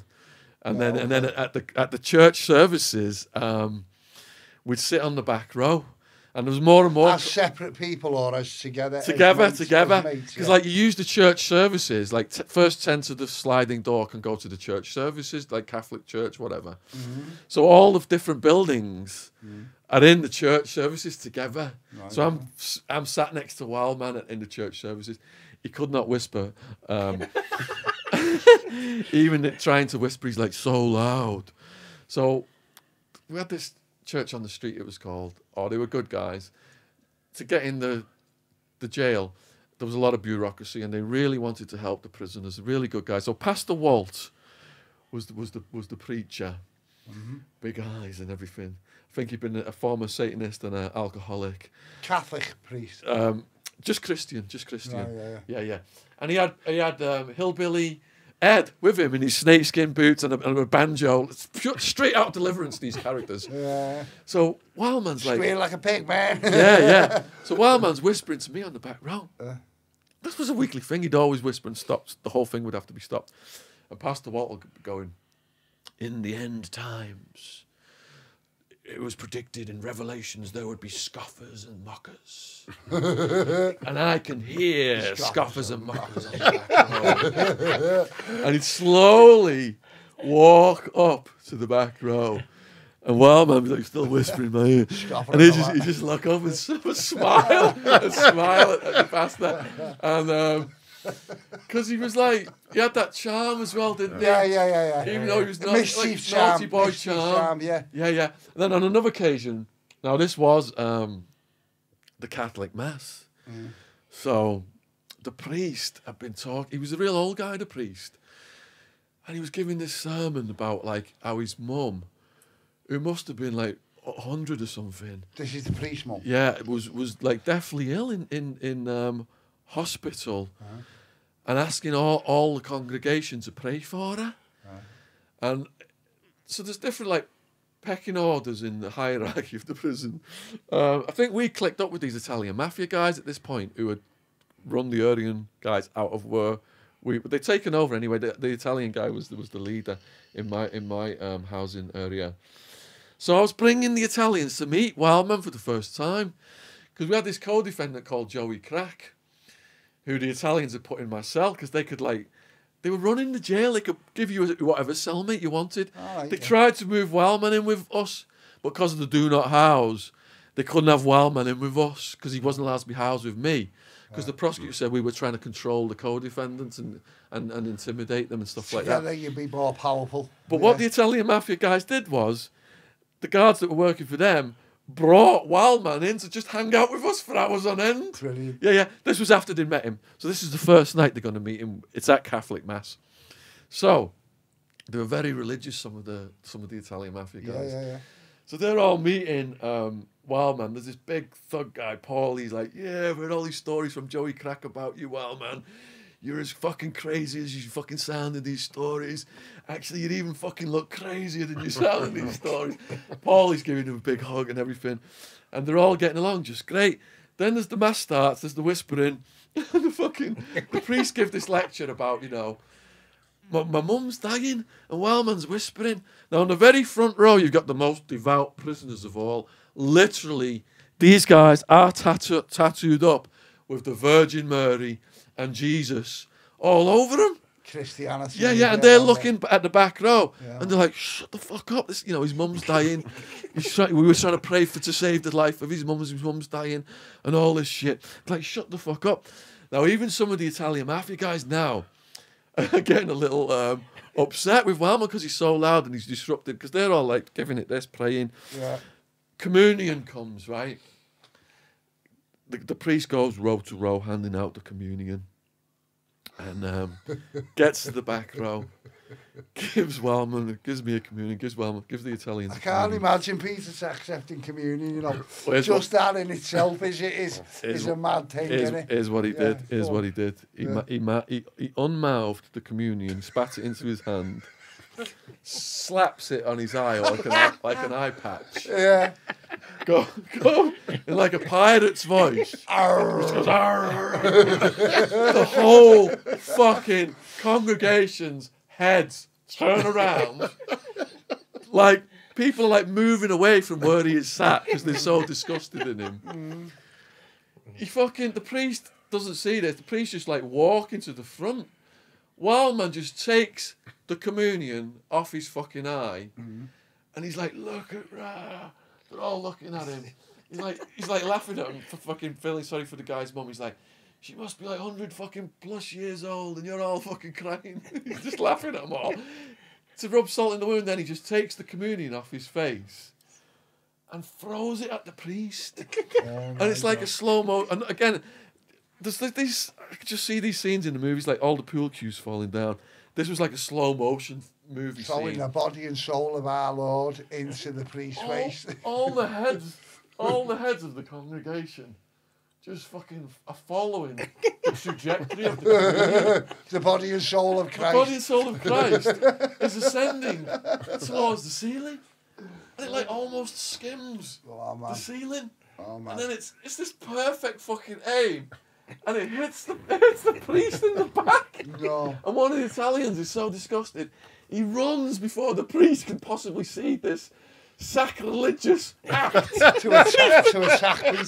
To grab the communion, so the priest does not know a communion's been launched at him by the congregation. All right, sorry. And he grabs the communion and fucking sticks it in his black and white trousers and sits there. And Wildman's just buzzing off the whole thing. And the priest is still none of the wiser. The priest was none the wiser. All right. He was an old gentleman, a bit senile. Yeah. But talking about like What did they say to him afterwards? There was a mixed reaction from the Italians. The fug ones were like, "Fucking hell, man, he's fucking more crazy than all these stories we've ever heard. We love Wildman. No, We love Wildman." Some of the others were a bit offended, but it calmed down because later on once they were letting Wildman come in and walk around with us and everything, they did have a problem with the Nazis. And The Italians had a problem with the Nazis. yeah. So the Italian mafia were letting Wildman, having the guards bring Wildman to our pod, and then the Italians had a problem with the Nazis, and all my co-defendants were So with the Italians. aren't Nazis. No, Right, okay. no. They're not racist, they're not nothing. They're just individual gangsters. Yeah. You got the Italian clique, Yeah, like the New York Italian guys, yeah. and the Nazis. Now the Nazis control the whole prison and jail systems all across America. So now I don't get this. We don't get this. We fought the Nazis as a nation of Yeah. Britain. We fought the Nazis away, didn't we? These are neo-Nazis. And I don't get that. I don't Yeah. get that. That how can somebody fight a two world wars against Yeah. neo-Nazis and then proclaim to be a Nazi? Because it's like, even in punk, there was some, like, Nazi regalia, wasn't there? It's like, we're going to do the thing that society finds the most horrible. We're going to do that just to shock everybody. But like our generation was Yeah. against the Conservatives, against Margaret Thatcher, Yeah. against that kind of thing. Yeah. It had nothing to do with racism, did it? But in America, they've managed to put everything down to race, haven't they? So, in the American prison system, all the rules of racial segregation have just continued, even though society has changed outside of the walls. Yeah. The insanity of all of the racial segregation has just continued in the prison In the system. prison. It's, Yeah, you'd think that'd yeah. be a leveller, wouldn't you? You would think that the law would be a leveller, because if you're here as a white man and you're Yeah. here as a black man, Yeah. that's a leveller. But to carry that on is insane, isn't it? Well, that's what, people like. By the end of it, I'd worked my way down to minimum security, so I did have friends from other races that I could talk to in a limited way. And one of my friends, T-Bone, would say, we're all wearing the same Yeah. jail outfits. Yeah. Yeah. We're all in here, we're all in the same situation. Yeah, we're all in orange. Because the Yeah, one yeah. thing about Peter, and the one thing about all the crackpots for any round us, none of us were ever fucking racist. No. None of us give a shite about anyone's no, colour, no. anyone's religion. We Yeah. shouldn't, should you? No. But That's why we're campaigning against cyberbullying on this channel. completely against cyberbullying. Yes. And the other thing is as well, is these people, after I've watched you for the last 2 years during lockdown, etc., where these people that sort of have something to say online, Yeah, yeah. that are in the comfort of their own homes, that think they'll text a few words and see how that goes. Keyboard warriors, cell And warriors. you just think to Yeah. yourself, the lads that you interview on your podcast who've been in jail, they know that racism is shite. Yeah. And they know that the leveller is crime, is poverty, is Yes. getting by in life. That's a leveller, isn't it? Definitely, yeah, And yeah. and to carry on that racism and to carry on thinking that you're better than anyone else Yeah. is a fucking myth, isn't it? Well, anyone who thinks they're better than anyone else in prison gets humbled very quickly. Yeah. I remember a situation where this is a funny one. So to get to court, you gotta the guards wake you up at fucking midnight the day before, Right. and then you're in holding cells all the way to court, and you're sardined in these holding cells. With all Even these though other you're people. not up for appearance till in the morning. Even the afternoon. Right, okay. You're on that fucking chain, yeah. Right. You. So we're in this one cell, literally like this. Everyone's like this, pissed off men, fucking high testosterone atmosphere, combustible. It could just go off at any minute, and I saw it go off multiple times. And then Peter just goes, "Who wants to fight the English?" Get in. Get in. Surrounded by tattooed maniac gang members Yeah. of all races. Peter's like, "Who wants to fight the fucking English?" That's why. That's why. And everyone looks. Yeah. And for a few seconds, because all these gang members are ready to smash each other like that. Yeah. And for a few seconds, the atmosphere went everyone looked at him. Crazy. Like, he's not in my gang, I'm going to attack him. And they all just looked at him. And he's like that. And, what was he said? He said something that made the whole room laugh.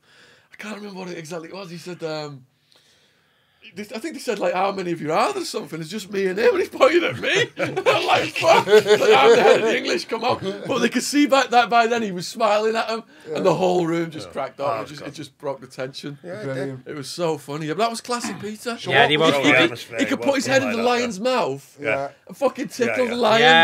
Yeah, yeah, yeah. So what was out of all the things that you two went through, Yeah. what was the epitome of that memory?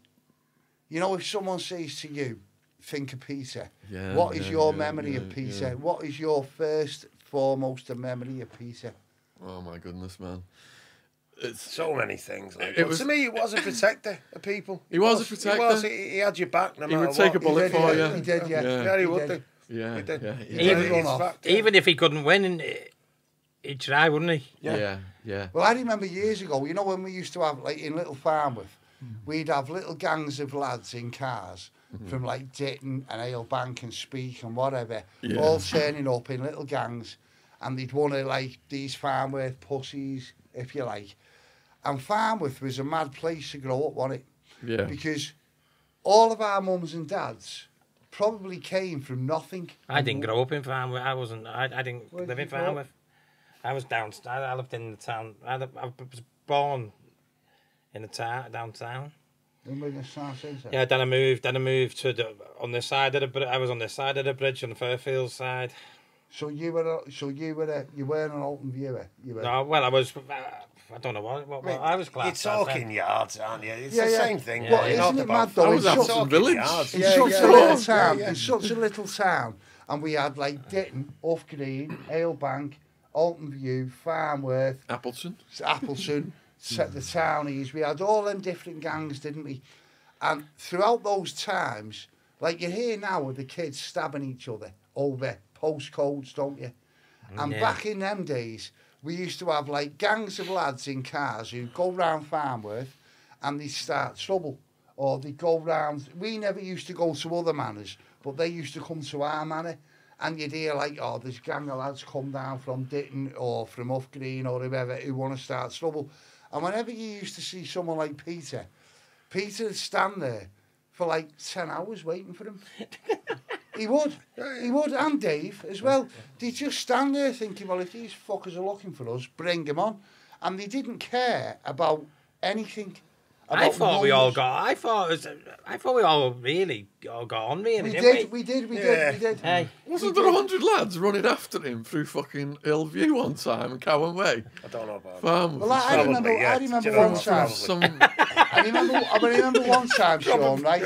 And we were outside Farmworth Church and a gang of lads turned up. He wouldn't run that far, Peter, though. He wouldn't go, run No. anywhere. I can't be arsed. He wouldn't bottom of run Peck anywhere. Hill, he was out of breath by it. Yeah, Remember yeah. me and you and him started jogging?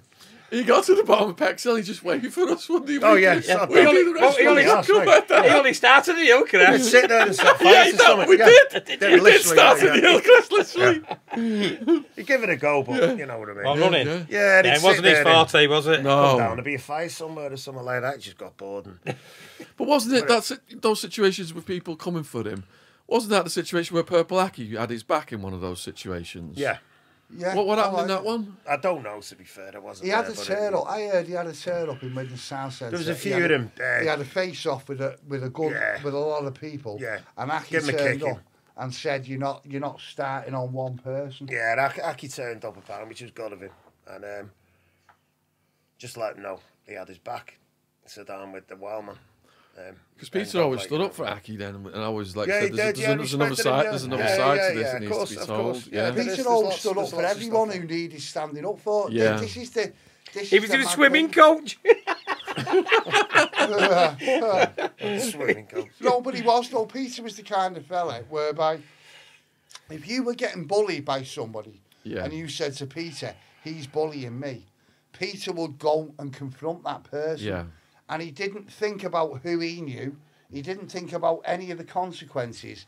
He was just a full-on guy, To wasn't be he? honest, Dave, there wasn't any bullying between us, was there? No, not Like- between us, but between other people Yeah. who came in from And that's outside. the running. And I remember one time, we were running from the police. We hadn't done anything. We're outside there at the back of Macca's. And we were curious what was in this builder's shed. Little Macca, we loved him. Yeah, yeah. We love Little Yeah, Macca. We were Macca's just Caravan. curious. We were like, Oh, we've not mentioned him enough, have we? Macca's No, Caravan. Well, the Macca himself. Yeah, 6 Oh. minutes, flat, the blues and twos, flashing lights, and we're like, shit. So we ran off. And I remember I jumped, we hadn't done anything. I jumped over the fence, I went straight into a pond. I mean, straight into a pond. Where was this? This was leading on to Connors Lane. I didn't know it was a pond there. It was pitch black. Is this Black as a Bertie witch's Gardens sit. again? No, this is the back of Macca's. Oh, That right. way, it's a building site. I Right. jumped in a pond. Okay. We haven't done it, we just, don't know why we run. It's just a thing to do. Just got off. Yeah. Little Mac had come over me. He landed on top of me and in the pond himself. Oh, bless. Peter made because he was from that area. He knew a different way. He took the easy route, just ran a bit, then walked, Yeah. and decided to hide under a car. So, The size of him. yeah, he decided to hide. The best thing for him is to hide under the car, but he got stuck. And the old Bill couldn't get him out. So me and Mac and I said, just act normal, just act. Yeah, he's got stuck. Seriously, jammed himself under the car, hiding from them, thinking. Yeah. He didn't realise he had a pair of size 11 feet hanging out under the bottom of the car. bigger than a 4 in the Fiesta. morning. Yeah, you know what I mean. So walking past me and Mac and I, just act normal, squelch, squelch, frog spawn coming out of us, we stunk. Seaweed. And the copper said, how come you pair of wet? I said, it's been raining. And he went, oh, okay. And just let us go on. And he said, hang on a minute. No, it was everywhere was bone dry. We just, get it in. There was nothing, not charged with anything. We didn't do it. But they had trouble getting Peter out. I can't get out. I'm stuck. Hang on a minute. The exhaust pipe's on me. He's on something. He got stuck in his belt buckle and he stuck him out with all scratches. Like, but he wasn't running anywhere. Never had it in. No. So he couldn't be bothered. Yeah. It's not the first time I've seen him hide under the car. He'd think after 2 or 3 times you'd pack it in. But, See, when we were all younger and people and we're only young. We are dead young. people like, started taking the wrong turn in life. Peter was one of them people whereby if you turned to drugs and it made you weak, then he'd fucking hate you. He'd be like, you know, you're turning to drugs, you're fucking... And he that's why when he went on to be like in the crack and all that bollocks, that's why that surprised me, because when we were younger, if anyone went into drugs, Peter was on him like a rash. Peter was like, you're a fucking junkie, are you? I'll show you why you shouldn't be a junkie. I'll kick your fucking head in. And then tomorrow when you wake up, think to yourself, if you weren't on heroin, I might be able to afford him. And that was how Peter was. He was very much anti-drug. It was the demise of loads of our mates, though, weren't it? Oh, yeah, fucking not I wish it'd never have happened. Even on the meth and the crack, though, he would look at me and say, do not let the drugs control you. You control it. Control the drugs. See, now that's mad, Yeah, isn't it? yeah. That's mad, because I remember going into a VO to go and see my mate Dave, who we've spoken about. And I remember saying to my mate on a visiting order in Walton Prison, why are you doing what you're doing? Why are you doing what you're doing? And he said to me, I've sold my soul to the devil. That was his exact words. I've sold my soul to the devil. I remember looking at him, and Peter, when Dave was like out on the street again, Peter used to bully him. And for years, Dave was above Peter as we were growing up. And then all of a sudden, because Dave picked the wrong path in life, Peter was like, well, I'm harder than you now. You're just a junkie. And Peter used to pick on him That's and what say to him, happens in life, isn't it? That's what happens in life, you isn't it? stop being a fucking junkie or I'm going to stop picking on you. And Peter had this, as much as it was an anti-drug way of being because of what was going on around us, because of Spenner, because of Dave, because of Macca. He had a very much anti-drug thing.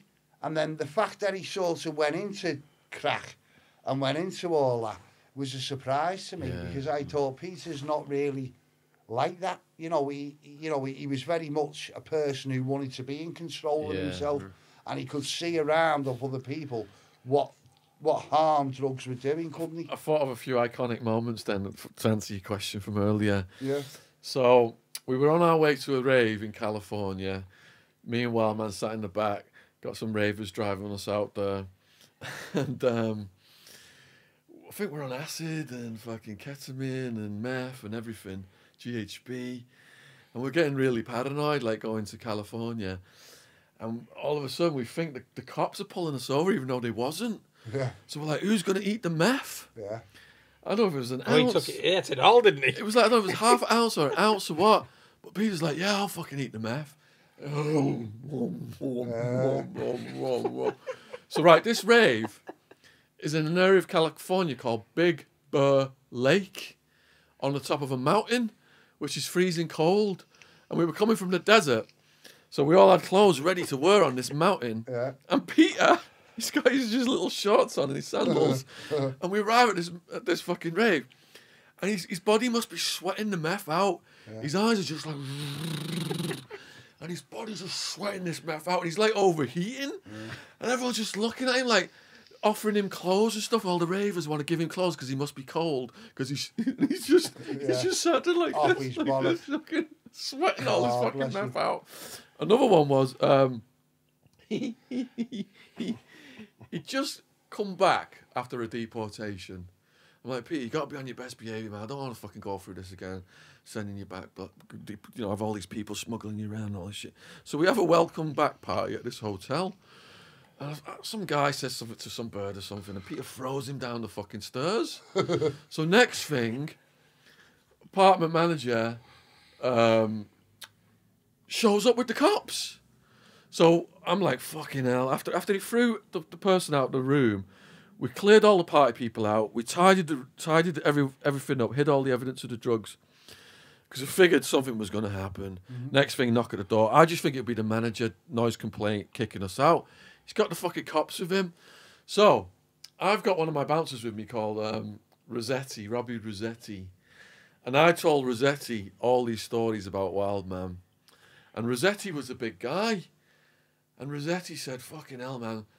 Not all these stories about him fucking must be true, but he's even stronger than I thought. He just picked me up and threw me around like a rag doll. So we're in this hotel room, and I say to Rossetti and Wildman, go in the room and just pretend you're asleep.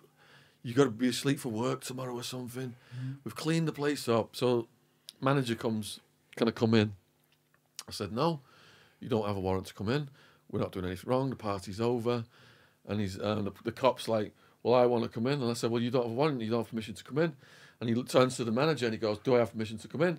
And the manager goes, you've got permission to go in. And he just fucking barges in past me. So he's going through the ashtrays and everything, the trash, trying to find evidence of drugs. But we got rid of it all. Gets to the bedroom and fucking... Where did you get rid of it? Just out of curiosity? Flushed it and shit. Right, Yeah. So fucking... I tell him just to pretend they're asleep. Wildman's fucking putting his head up and shit. And the cop's looking at him. And fortunately, Rossetti intervened and said, yeah, you know, we're out here for work. You know, we're just trying to rest. But Wildman piped up with his accent. So Tempe police were, you know, people snitching out the English family. So the cop heard Wildman speak to him in you know, in this accent, and the cops all of a sudden leave. You know, they both leave. I figured something's up here, man. We gotta fucking go. So I'm looking out the window, and cop cars are accruing at the end of the road. Right. So we sneak through to the car park, and I ended up taking them out a different way, and we did manage to get out of that situation. So I drive up the motorway to the house on the mountain in Tucson. Now, when we moved into this house, there's like rattlesnakes and everything, and there's like mountain lions and shit, and they're telling us, the real estate person saying, don't go beyond this line in the fucking desert because of the snakes and all this shit. You know, these things will kill you. Yeah. Arizona's got some of the most dangerous insects and shit and snakes in the world. So, Rossetti and Wildman, we show up, I explain to my wife what's happened. So Wildman's going to stay the night with Rossetti. I go to bed with my wife. Wake up the next day. Now, this is the iconic moment coming down. So this is the beautiful Catalina Foothills Mountains. You know, you got the saguaro cactus up the desert landscape. At the back of the house, there's a lovely swimming pool, and Wildman is asleep, fucking just laid out on the fucking concrete next to the pool, snoring. He's wearing just like little shorts or some shit, and he's just laid out, just fucking snoring like this. And we look at his body. The sunlight is coming down from the rising sun of the desert, and we look at his body, and he's entirely covered in cactus spines. Rossetti said, Wildman was warned not to go and walk around out in the desert, so of course he wanted to go and walk around out in the desert. Because you've told him not to. Yeah, because you told him not to. Yeah. So he said, well, it was pitch black, rattlesnakes, scorpions, all kinds. And he said they could not see where they were going, but Wildman was just egging him on. And they were falling down fucking little peaks and valleys and shit. And rolling into cactuses and everything. Yeah. We literally, me and my wife, spent a fucking hour just taking all these spines individually. Like balloon a bird, isn't he? Yeah. What about me? Balloon a bird. The other day, I rang Darren up late and I said to him, got any stories on Peter? And he went, why? And I said to him, well, you know, we're getting on a bit, like Peter's passed on, we're doing a podcast with Atty and that, as a memory to Peter. So he said, I've got loads of fucking stories about Peter. So I said, right, legalities, which can you say? Like, legally, which can you say? And he said, well, look, he said, yeah, Howard. He said, I'll give you one that's legal. I said, go on. He said, you know the way I was a fat bastard when I was growing up? I said, yeah. He said, well, Peter was a fatter bastard, wasn't he? So I said to him, that's a matter of opinion, but go on, you were both fat bastards. He said, well, there came a time when he was a kid, and I used to say to him, like, fuck off, you little swat. And then there came a time when Peter was bigger than Darren, and Peter used to run past Darren, kick him up the arse, and run off and call him a fat bastard. And he said, and every day he said, I wouldn't see him, I'd just be walking along Connors Lane, and I'd get this big fucking size 9 up my arse, and Peter would run past and go, you fat bastard. And Darren would look at him and go, but you're fatter than me. Do you know what I mean? And Peter would be going, but that doesn't matter because I'm calling you the fat bastard. Do you know what I mean? And that was just how he was. He was like, he was funny as fuck, wasn't he? He was. You know, he was as funny as fuck, wasn't he? Beautiful. And what's mad is, as well, Peter, I'll always say this, you know, Sean, that when you're walking down the road, if you said to Peter, here's me nan, be on your best behaviour, he'd be on his best behaviour. He would. He would. He would. And to the point whereby your nan would say, oh, I like him, he's a nice lad, isn't he? So he, all the old women loved it. Yeah, although, you know, although this sounds like Wild Man was this wild man, he was a wild man in wild company, but he was a very normal person in normal company to a degree. To a degree. If you weren't a teacher or a police officer or trying to tell him what to do, he was as good as gold, wasn't he? You know, and he developed any of us, you know, at any time. Any and time, that's what we we're know doing that. here. That's what I mean. He wasn't like a protector of people. He was as and good all as gold, types of wasn't he? things. He was, mate. There was only one time he got so paranoid, I thought he was going to do something. Wildman was in the back seat, and he'd been up for about 2 weeks on meth. 2 weeks? Stack. Yeah, No literally. sleep. And you're complaining No about sleep. 27 hours? No Oh, sleep. yeah, No Jesus. sleep. He would literally, sometimes he would just go off for days and come back with all his shoes and feet bust up because he'd walk around on meth. He was hospitalised, heart things, dehydration and shit because he's walking around the desert on meth and crack. Right. So he'd been up for about 2 weeks. I think we were driving out of a rave, coming from a rave. So I'm driving, Rossetti, the bouncer's next to me, and Wildman's in the back seat. And I'm just looking in the mirror, the rear view mirror. And Peter's just fucking, his eyes are just like this, fucking big, just all blood red. Mm-hmm. Like when he was going to fight the giant. And he's just looking at me and he's like this, just like nodding at me. Wild eyes. And I'm like, Peter, what's the matter? He's like, I know. I know what you guys are planning. Ooh. And Rossetti's fucking looks over at me and I'm thinking, fucking hell. Oh, we're planning to go through chips. He goes, I know too much. Oh. You guys are taking me out to the desert, aren't you? Oh, man. And it looks like he's about to fucking just do something about it. And we're like, Peter, calm down, calm down. But we talked him down and mostly what we would do when he got like that, when he was really sketching out and he's going to snap on, we would dose him up with Xanax and that would knock him out. Wild Woman, that was one of her main things, dose him up with Xanax. He's like Believer Bear, isn't he? Yeah. She said, here's an iconic moment then. She told me, fucking hell, they were making love, right? And Wildman just suddenly grabs a fucking Rambo knife from under the mattress and just plunges it into the mattress just below her crotch and starts stabbing the fuck out of the mattress. You're kidding me. And she's like, what are you doing? What are you doing? And he'd been up for weeks. I think I've heard this story. He'd been up for weeks. And he said, there's a fucking Mexican under the mattress trying to finger your bum right now or something like that. Oh, bless him, he's having a little threesome. Protection thing. Protection thing again. Oh, bless him. Protection thing. Trying to finger her ass. What it was, he because he would walk around for days high on meth, and he would see the Mexicans, Because in Arizona, the Mexicans, they're up early in the mornings, they're on the roads waiting for the work, or they're out doing the gardening or whatever, landscaping. And he'd see the Mexicans. And his thing was, they were all just waiting for him because they were following him around and sussing Hey, up. you'd have to be a crackpot to get under Wildman's mattress, wouldn't you? I know, yeah. Fuck The that. thing was, she said there was hardly anything to the mattress. Nobody could even fit under it. Yeah. He was just It's gone. mad. It's Just mad. gone. That, you know, Class A drugs do fuck you up, don't they? Meth. You see people go downhill fast on meth. Yeah. I remember when I was living in London. See, Sean, I never really seen that side of him, really. Because That's what I mean. You saw the drinking in the local Yeah, pub drinking, side. and that it was it. just That's drinking what to we're me, here to but I- remember yeah. as well. The wild side, then he had another side. Yeah, so, yeah. I only ever seen him drinking, never seen him out smoking a bit of weed, you know what I mean? being He was, daft. yeah, on he was drugs. never like, We got to the point where I couldn't let him know where I lived. At one point, he showed up at my office with a pimp with like a purple hat on and a feather in it and all this pimp clothes, golf shoes. Got a new friend. I told him, Peter, you know, I'm working in the stock market. I've got clients are coming and going. Don't ever do anything weird. He shows up with a pimp at the reception. The fucking secretary's like, Sean, you need to come fucking to the reception real quick. Yeah, Huggy Bears in reception. Peter's here. So I frog marched them to the lift, and I'm getting the lift. I'm like, Peter, what the fuck are you doing? I could lose my job over this. I've got clients coming. Blah blah blah. He's like, I need a gun. I need a gun. This guy's gonna give me he's a pimp. He's gonna give me a Saturday night special for $100. Can you just give me $100? I need a gun. This was where he was dating.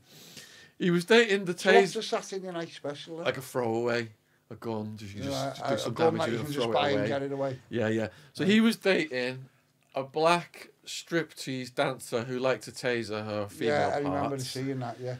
And he moved. There was various places they tried living at and everything, and She was the one who was lying on He the ends up- department floor that time. he ends up When you was moving there, in with her dad in the projects, which is a black neighbourhood, With her dad. with her dad. And her dad, Wellman said, it was just crack central. So basically, the dad was a crackhead. He had like 3 guys living in the fucking wardrobe who were crackheads. Crack dealers were coming round. The guys were giving the crack dealer blowjobs for crack and all this shit. The men, it was just fucking Men on men. Men giving the male addicts who were living in the wardrobe were giving the crack dealer blowjobs for crack. Ooh. It was just fucking insane down there. But there was no white people living in that neighborhood. And again, like, you know, Wildman's going to go to Mexico, the Mexicans are going to kill him. Wildman's going to go to the projects, the blacks are going to kill him. So they did start, like, criticizing him. There's a reverse racial slur if a white guy's going out with a black woman, but I won't say it on here because of YouTube's rules. So they were using this racial slur on him, and he felt that he needed to get a gun. So he ended up calling G-Dog. So I think they tried to attack him at like a Circle K or something like that, a corner shop. And Wildman fucking went off and This called. is for having an affair with a black girl. Yeah. It Fucking wasn't hell. allowed. White people weren't even allowed to live in that neighborhood without, you know, he was tough. So G-Dog and Wildman came back to this Circle K where all the black gang was and just jumped out of their vehicles with like fully automatic weapons. And then all those guys just shit themselves and ran I off. remember in a condo at Hub Yeah, thing, yeah. South Central Phoenix, type of Yeah, like, yeah, walking yeah. down the street with a 1.4. What are we doing here? What are we doing here? I was waiting for you to pick us up, but you had a wild foot on with crazy ass up here. Yeah. Walking down. The pair of us walking up. Within seconds, there was 2 or 3 people behind us. You'd walk a few more yards, then there was like This is in the black 5 or neighbourhood, 6. is it? Yeah. 5 or 6 people. What's up, man? What's up? What's up? What's up, dude?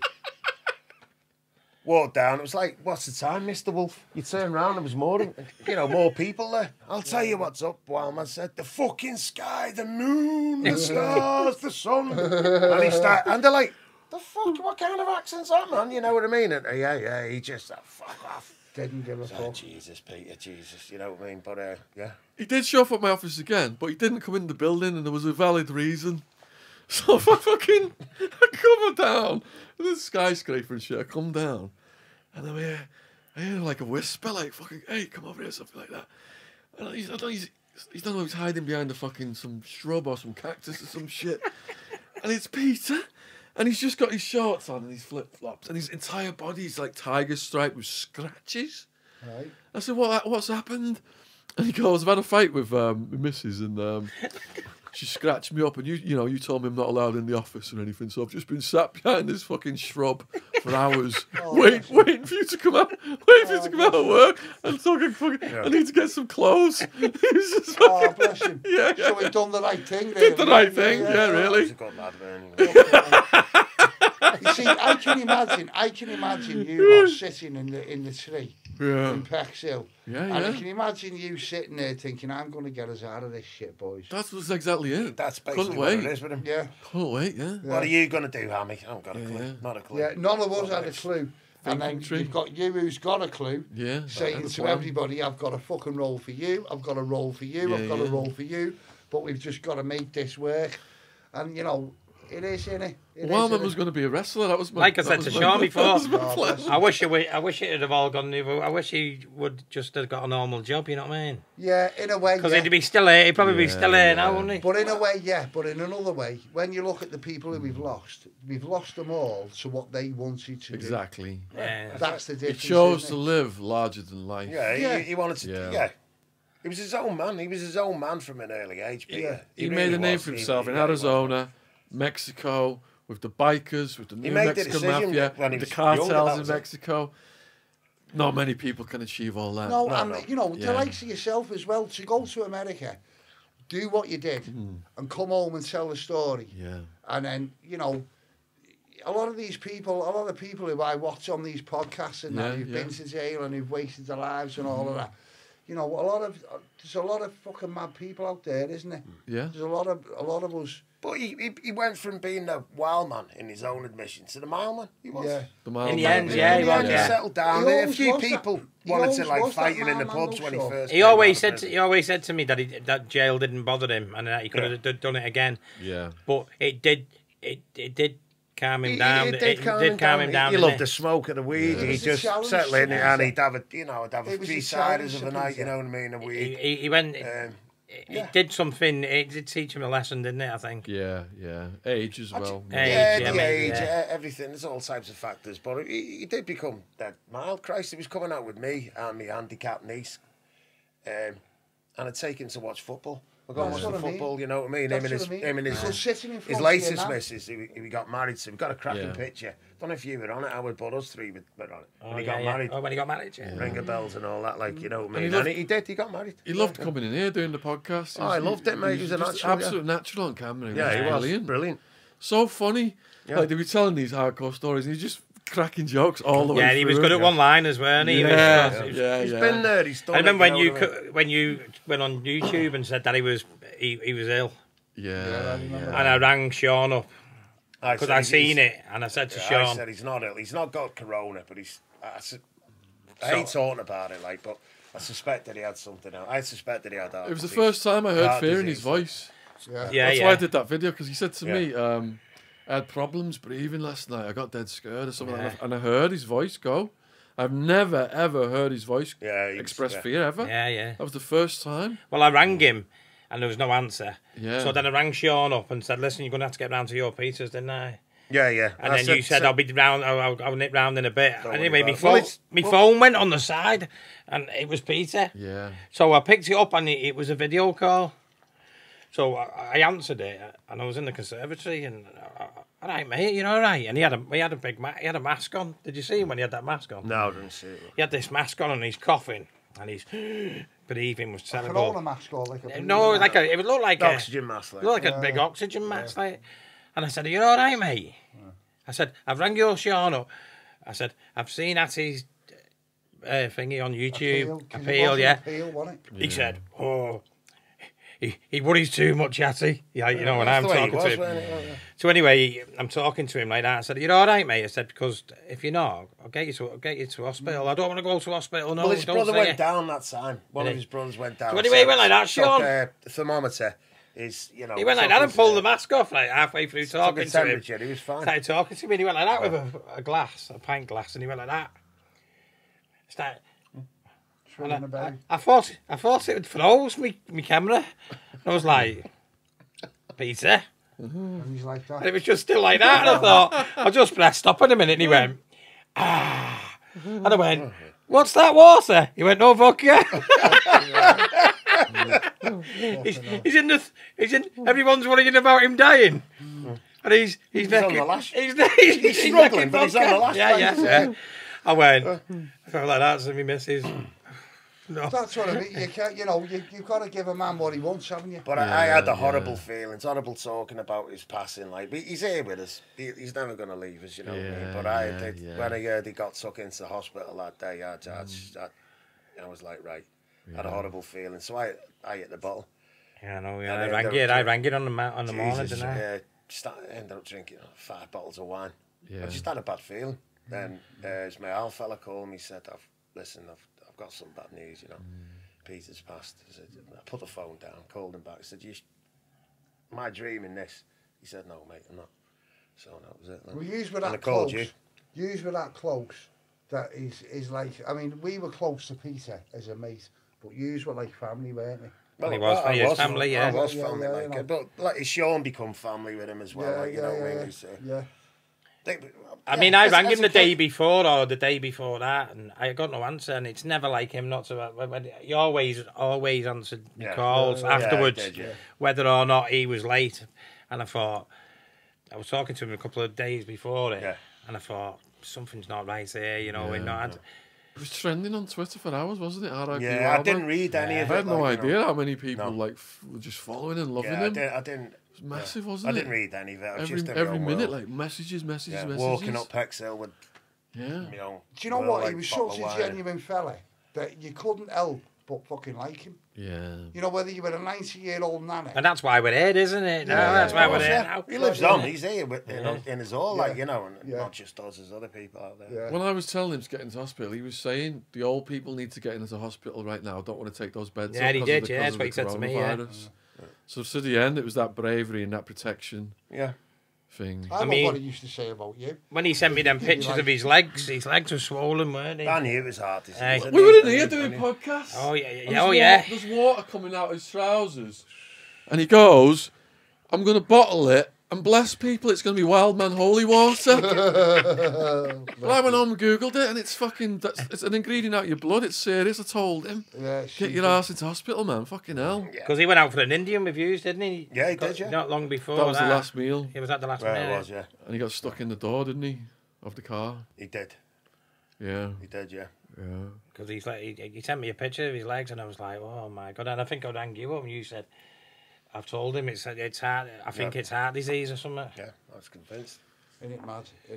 Life goes too quick, doesn't it? Life goes so fast, and we're all fucking lucky to be here, aren't we? Yeah, definitely. Yeah, mate. Yeah.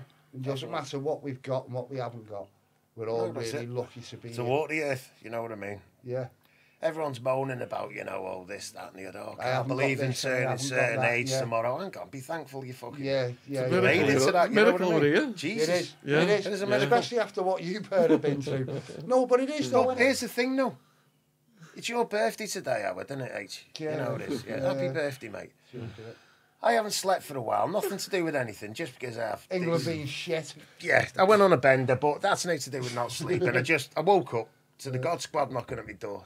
We want to talk to you about Jesus. I was like, what's going on? England's just been bit by it. Anyway, so... Yeah. I couldn't sleep from 2 o'clock yesterday afternoon all the way through, whatever. I just whatever.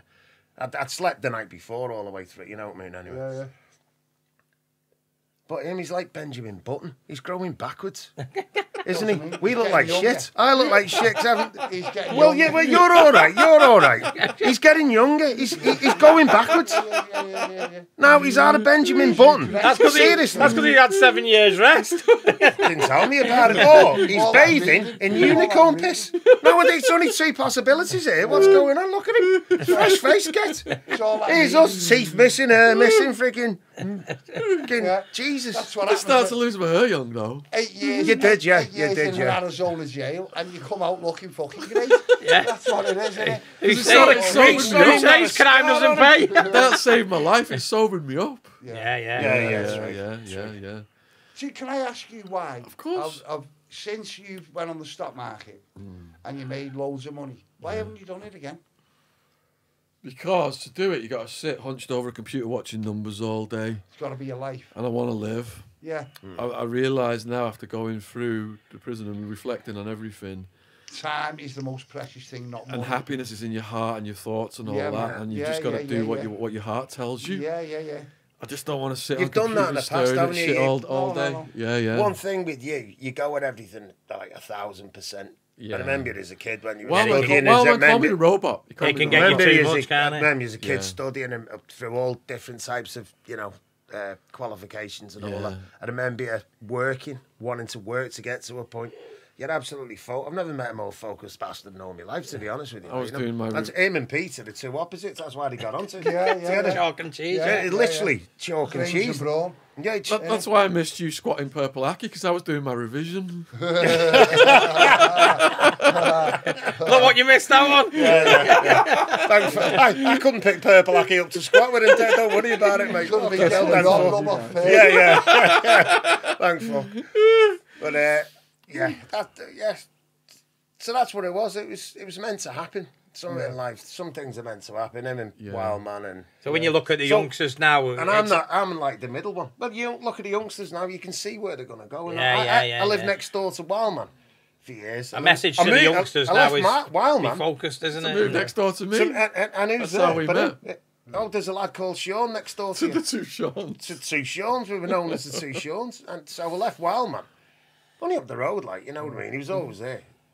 To move next to this character. So the message. I don't know whether to feel sorry for myself or proud. I don't know. Well, the No, of message to course the I'm youngsters is in it: stay off drugs the best you can and enjoy life if you can. Yeah. Work hard, not Yeah, play throw it hard. throw it away. Yeah, it's not all about playing; it's about working, isn't it? Yeah, don't live to work. Yeah. Work to live and all that. Yeah, yeah. and all Yeah, that shit. yeah. That's right. So, can we raise a glass to the famous Wild Man? Yeah. And, Yeah, certainly Yeah. can. we'll do that to the Wild. We love him to bits. mate. the Wild Man. To the Wild Man. Love you, Wild To the Man. Wild Love Man, you. man. Nice one, That Sean. lad. Love you, Cheers, Peter. cheers. Love you, Wild Man. Love you, Peter. Miss you, man. And the other thing is, Thanks for the memories. the speech at the funeral that woman did was just phenomenal, wasn't it? Brilliant. Well, it was written Yeah. by his brother, Yeah. Was yeah. it? Steve, and his wife. Wow. Credit to them then. See? That was brilliant. That, yeah. And the one Really, that read really it out as love well. You know, you lovely shouldn't say this, Well, but the pair of us were in tears, mate. Well, you know. but we that- were looking at you. Yeah, yeah. We stood behind you, Per, in the yeah, in yeah. that bit of the Yeah. chapel thing, But- whatever it was. It's the funniest funeral I've ever been to. Oh, yeah. In a nice way. In a nice way. In Yeah. a nice way. Yeah. I mean, It cheered everyone you up. were looking over at me. Yeah. Your shoulders were going, as was it? Peter Man, it was is. And actually at at times that it was funeral. tears and there was laughter and that, and that's how it was meant to Peter was be. at his own funeral and you started crying. He'd give you a crack, wouldn't he? Yeah. He'd be like, what are you Yeah. crying for? No, better Yeah. enjoy it. Yeah. We were waiting outside his house, weren't we? As soon as we saw the car. That was with it. the- Me and him that just was it, gone yeah. like, yeah, Yeah, we just yeah. gone. I hate that's the worst That's thing of the any worst funeral. part, That's isn't the it? worst seeing But it that felt thing. good go, afterwards, yeah, God. didn't it? But it did, we got that out of the way because there's Yeah. nothing worse. If we would have been stood outside the church and seen him pull up like that, Yeah. that'd have been. It was like we've been Jesus, sad I'd for have- months, and then we did all the crying and everything. We heard that wonderful speech, Yeah. and our spirits were raised. Then we were on. No, a it was. high, He was weren't with us. He was Yeah. with us. You know what I His mean? strength So He'll always that's, be it was, with you, that's yeah, like you yeah. say, his strength's within He'll him. always be with And you. that's it. Yeah, yeah. Because when he come round our house and said, I'm going out there collecting for Atty, you just knew. You just Trouble knew ahead. that his heart was in Trouble. it. I'll put it But this where way. there's- There wasn't any baby. I'm the quiet one. You Yeah, were I know, going to get yeah. your money back. That was what it was. You were going to get your money back. Do you know, and he was one of them. I'm going out there collecting for Atty, and I'm going to make sure no one fucking robs Atty. And off to America, Peter popped to make sure nobody robbed Atty. Yeah. And you knew that no one was going to get away with robbing Atty. You know. He even ended up with one of the teeth so deeply embedded between his knuckles he couldn't get it out, and he did have to go to hospital to get that. I know, yeah, that tooth out. That's when he thought that woman was going to town on it, weren't it? With putting that stuff in it. That was someone who was working for Sammy the Bull, who'd ripped one of our people off. Yeah.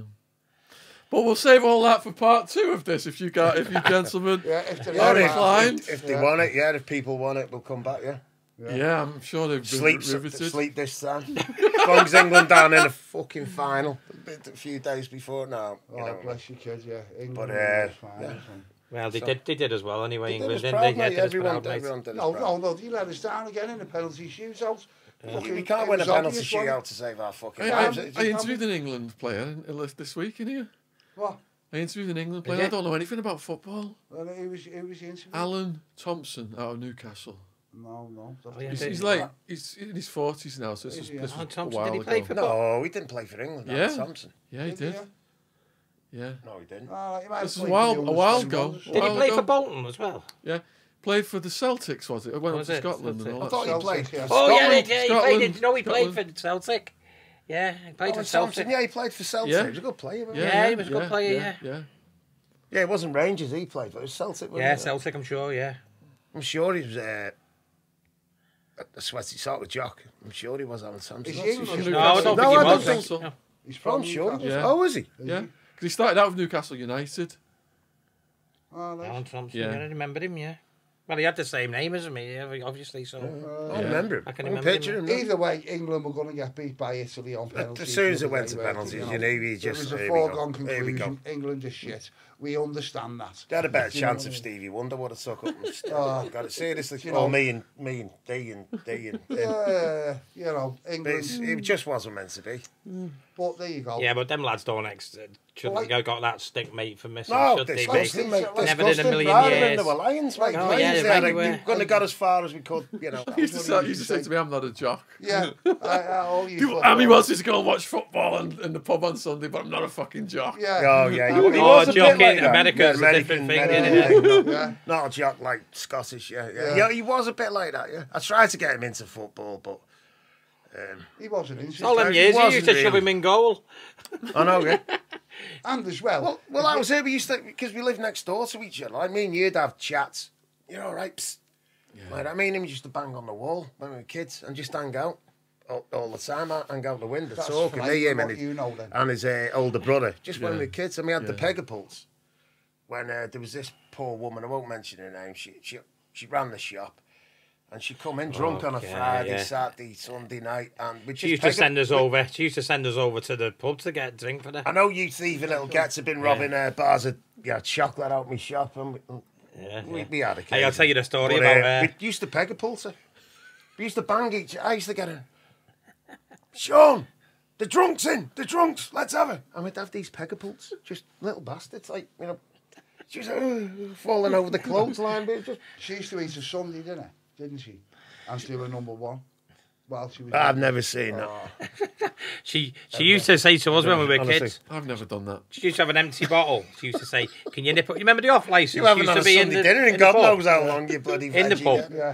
Can you remember that? What? The off license in the pub. In the bar side. They used to have like a little door, didn't they? You could open there. They did, Carry yeah. out. Yeah. But she used to send us across there when we were kids. Can you get me Yeah, some yeah, sherry or whiskey or whatever it was like at the time? And you used to run over to the pub, get her whatever she want. Anyway, one day she said to I don't know who it was with a couple of my mates. Like she said to us, "Hey, I've got a alligator upstairs. Alligator. An alligator." Yeah.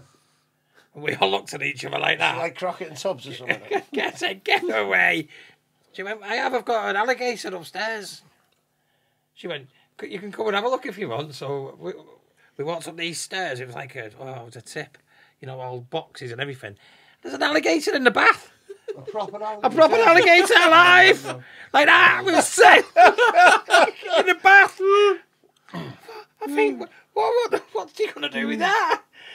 I remember going in her shop one day and she said to me, "Will you do me a favour?" I said, "What?" She said, "Will you go and get your mate to turn my telephone wires back on?" Dave had cut a telephone wires, outside the shop to teach her a lesson. And he honest to God, and he said, "I'll fucking teach you a lesson. I'll cut all your telephone wires." And he went outside, shimmied up the fucking. He loved telegraph climbing pole. up shit him, didn't he? He was Oh, always just crazy. it's like a lumberjack, weren't you? Really? Yeah, well, he fell off Pexhill, didn't he? And broke his panther. ankle, and then Sorry. went up there the week after. Crazy as fuck. Him and Peter, Dave and Peter in the same house. He at must the have been same after the time. alligator. It was madness. Honestly, you knew for a fact that you were going to end up in serious shit when them two were both together. Unbelievable pair of characters. And God bless them. Hey, both thank as God I well. moved to Warrington in time. Yeah, you're right there, kid. I know. But he did get himself in some good situations, Peter. It wasn't always shit. Remember when kids, Peter started knocking about with this lad. He'd talk to anyone, befriend anyone. I'm like, let's go and follow him this day, see what he's up to. He's there. We're on bags of crisps and shit like that. We're playing out. He's in the back of the ringer belt on the bowling green. they're having like croissants and shit. We there. What's that French shit he's having? He's getting wined and dined with grapes. Someone's wafting him with ostrich feathers. How's he got this? What the fuck? What are we doing wrong? What he's doing right? You're having a bag of, you're having a 10p mix. Yeah, they loved him. They come in. The owner of the Bell said the blonde one with the bigger boobies and all. I forget her name, but anyway, won't mention names. But yeah, fucking fed grapes and all types of foie gras. Fucking garlic bread. What's that? Look at what he's got. Go and get us a doggy bag, our kid. Fucking hell. Look at the fucking... What, on the bowling green? On the bowling green. Music out. She's got a cocktail. The other kids are all swimming pools. No wonder he fucked us off. When was that? It was about fucking 6 or 7 or something like that. Getting fed grapes and foie gras. So is there anything you want to say in conclusion to the viewers?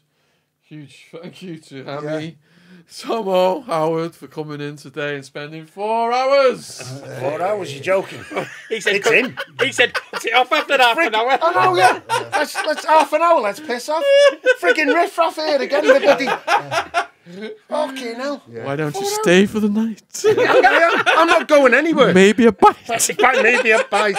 Rocky out of picture show. Oh, Rocky. It was merciful killing. He's fucking killed me on the phone now. 30 minutes, lads. In, out, let's get going. Fucking 4 hours later, eyes like Mr. Cadbury's parrot. One eye looking at me, the other looking for me. Jesus Christ, I can't look in the fucking mirror, man.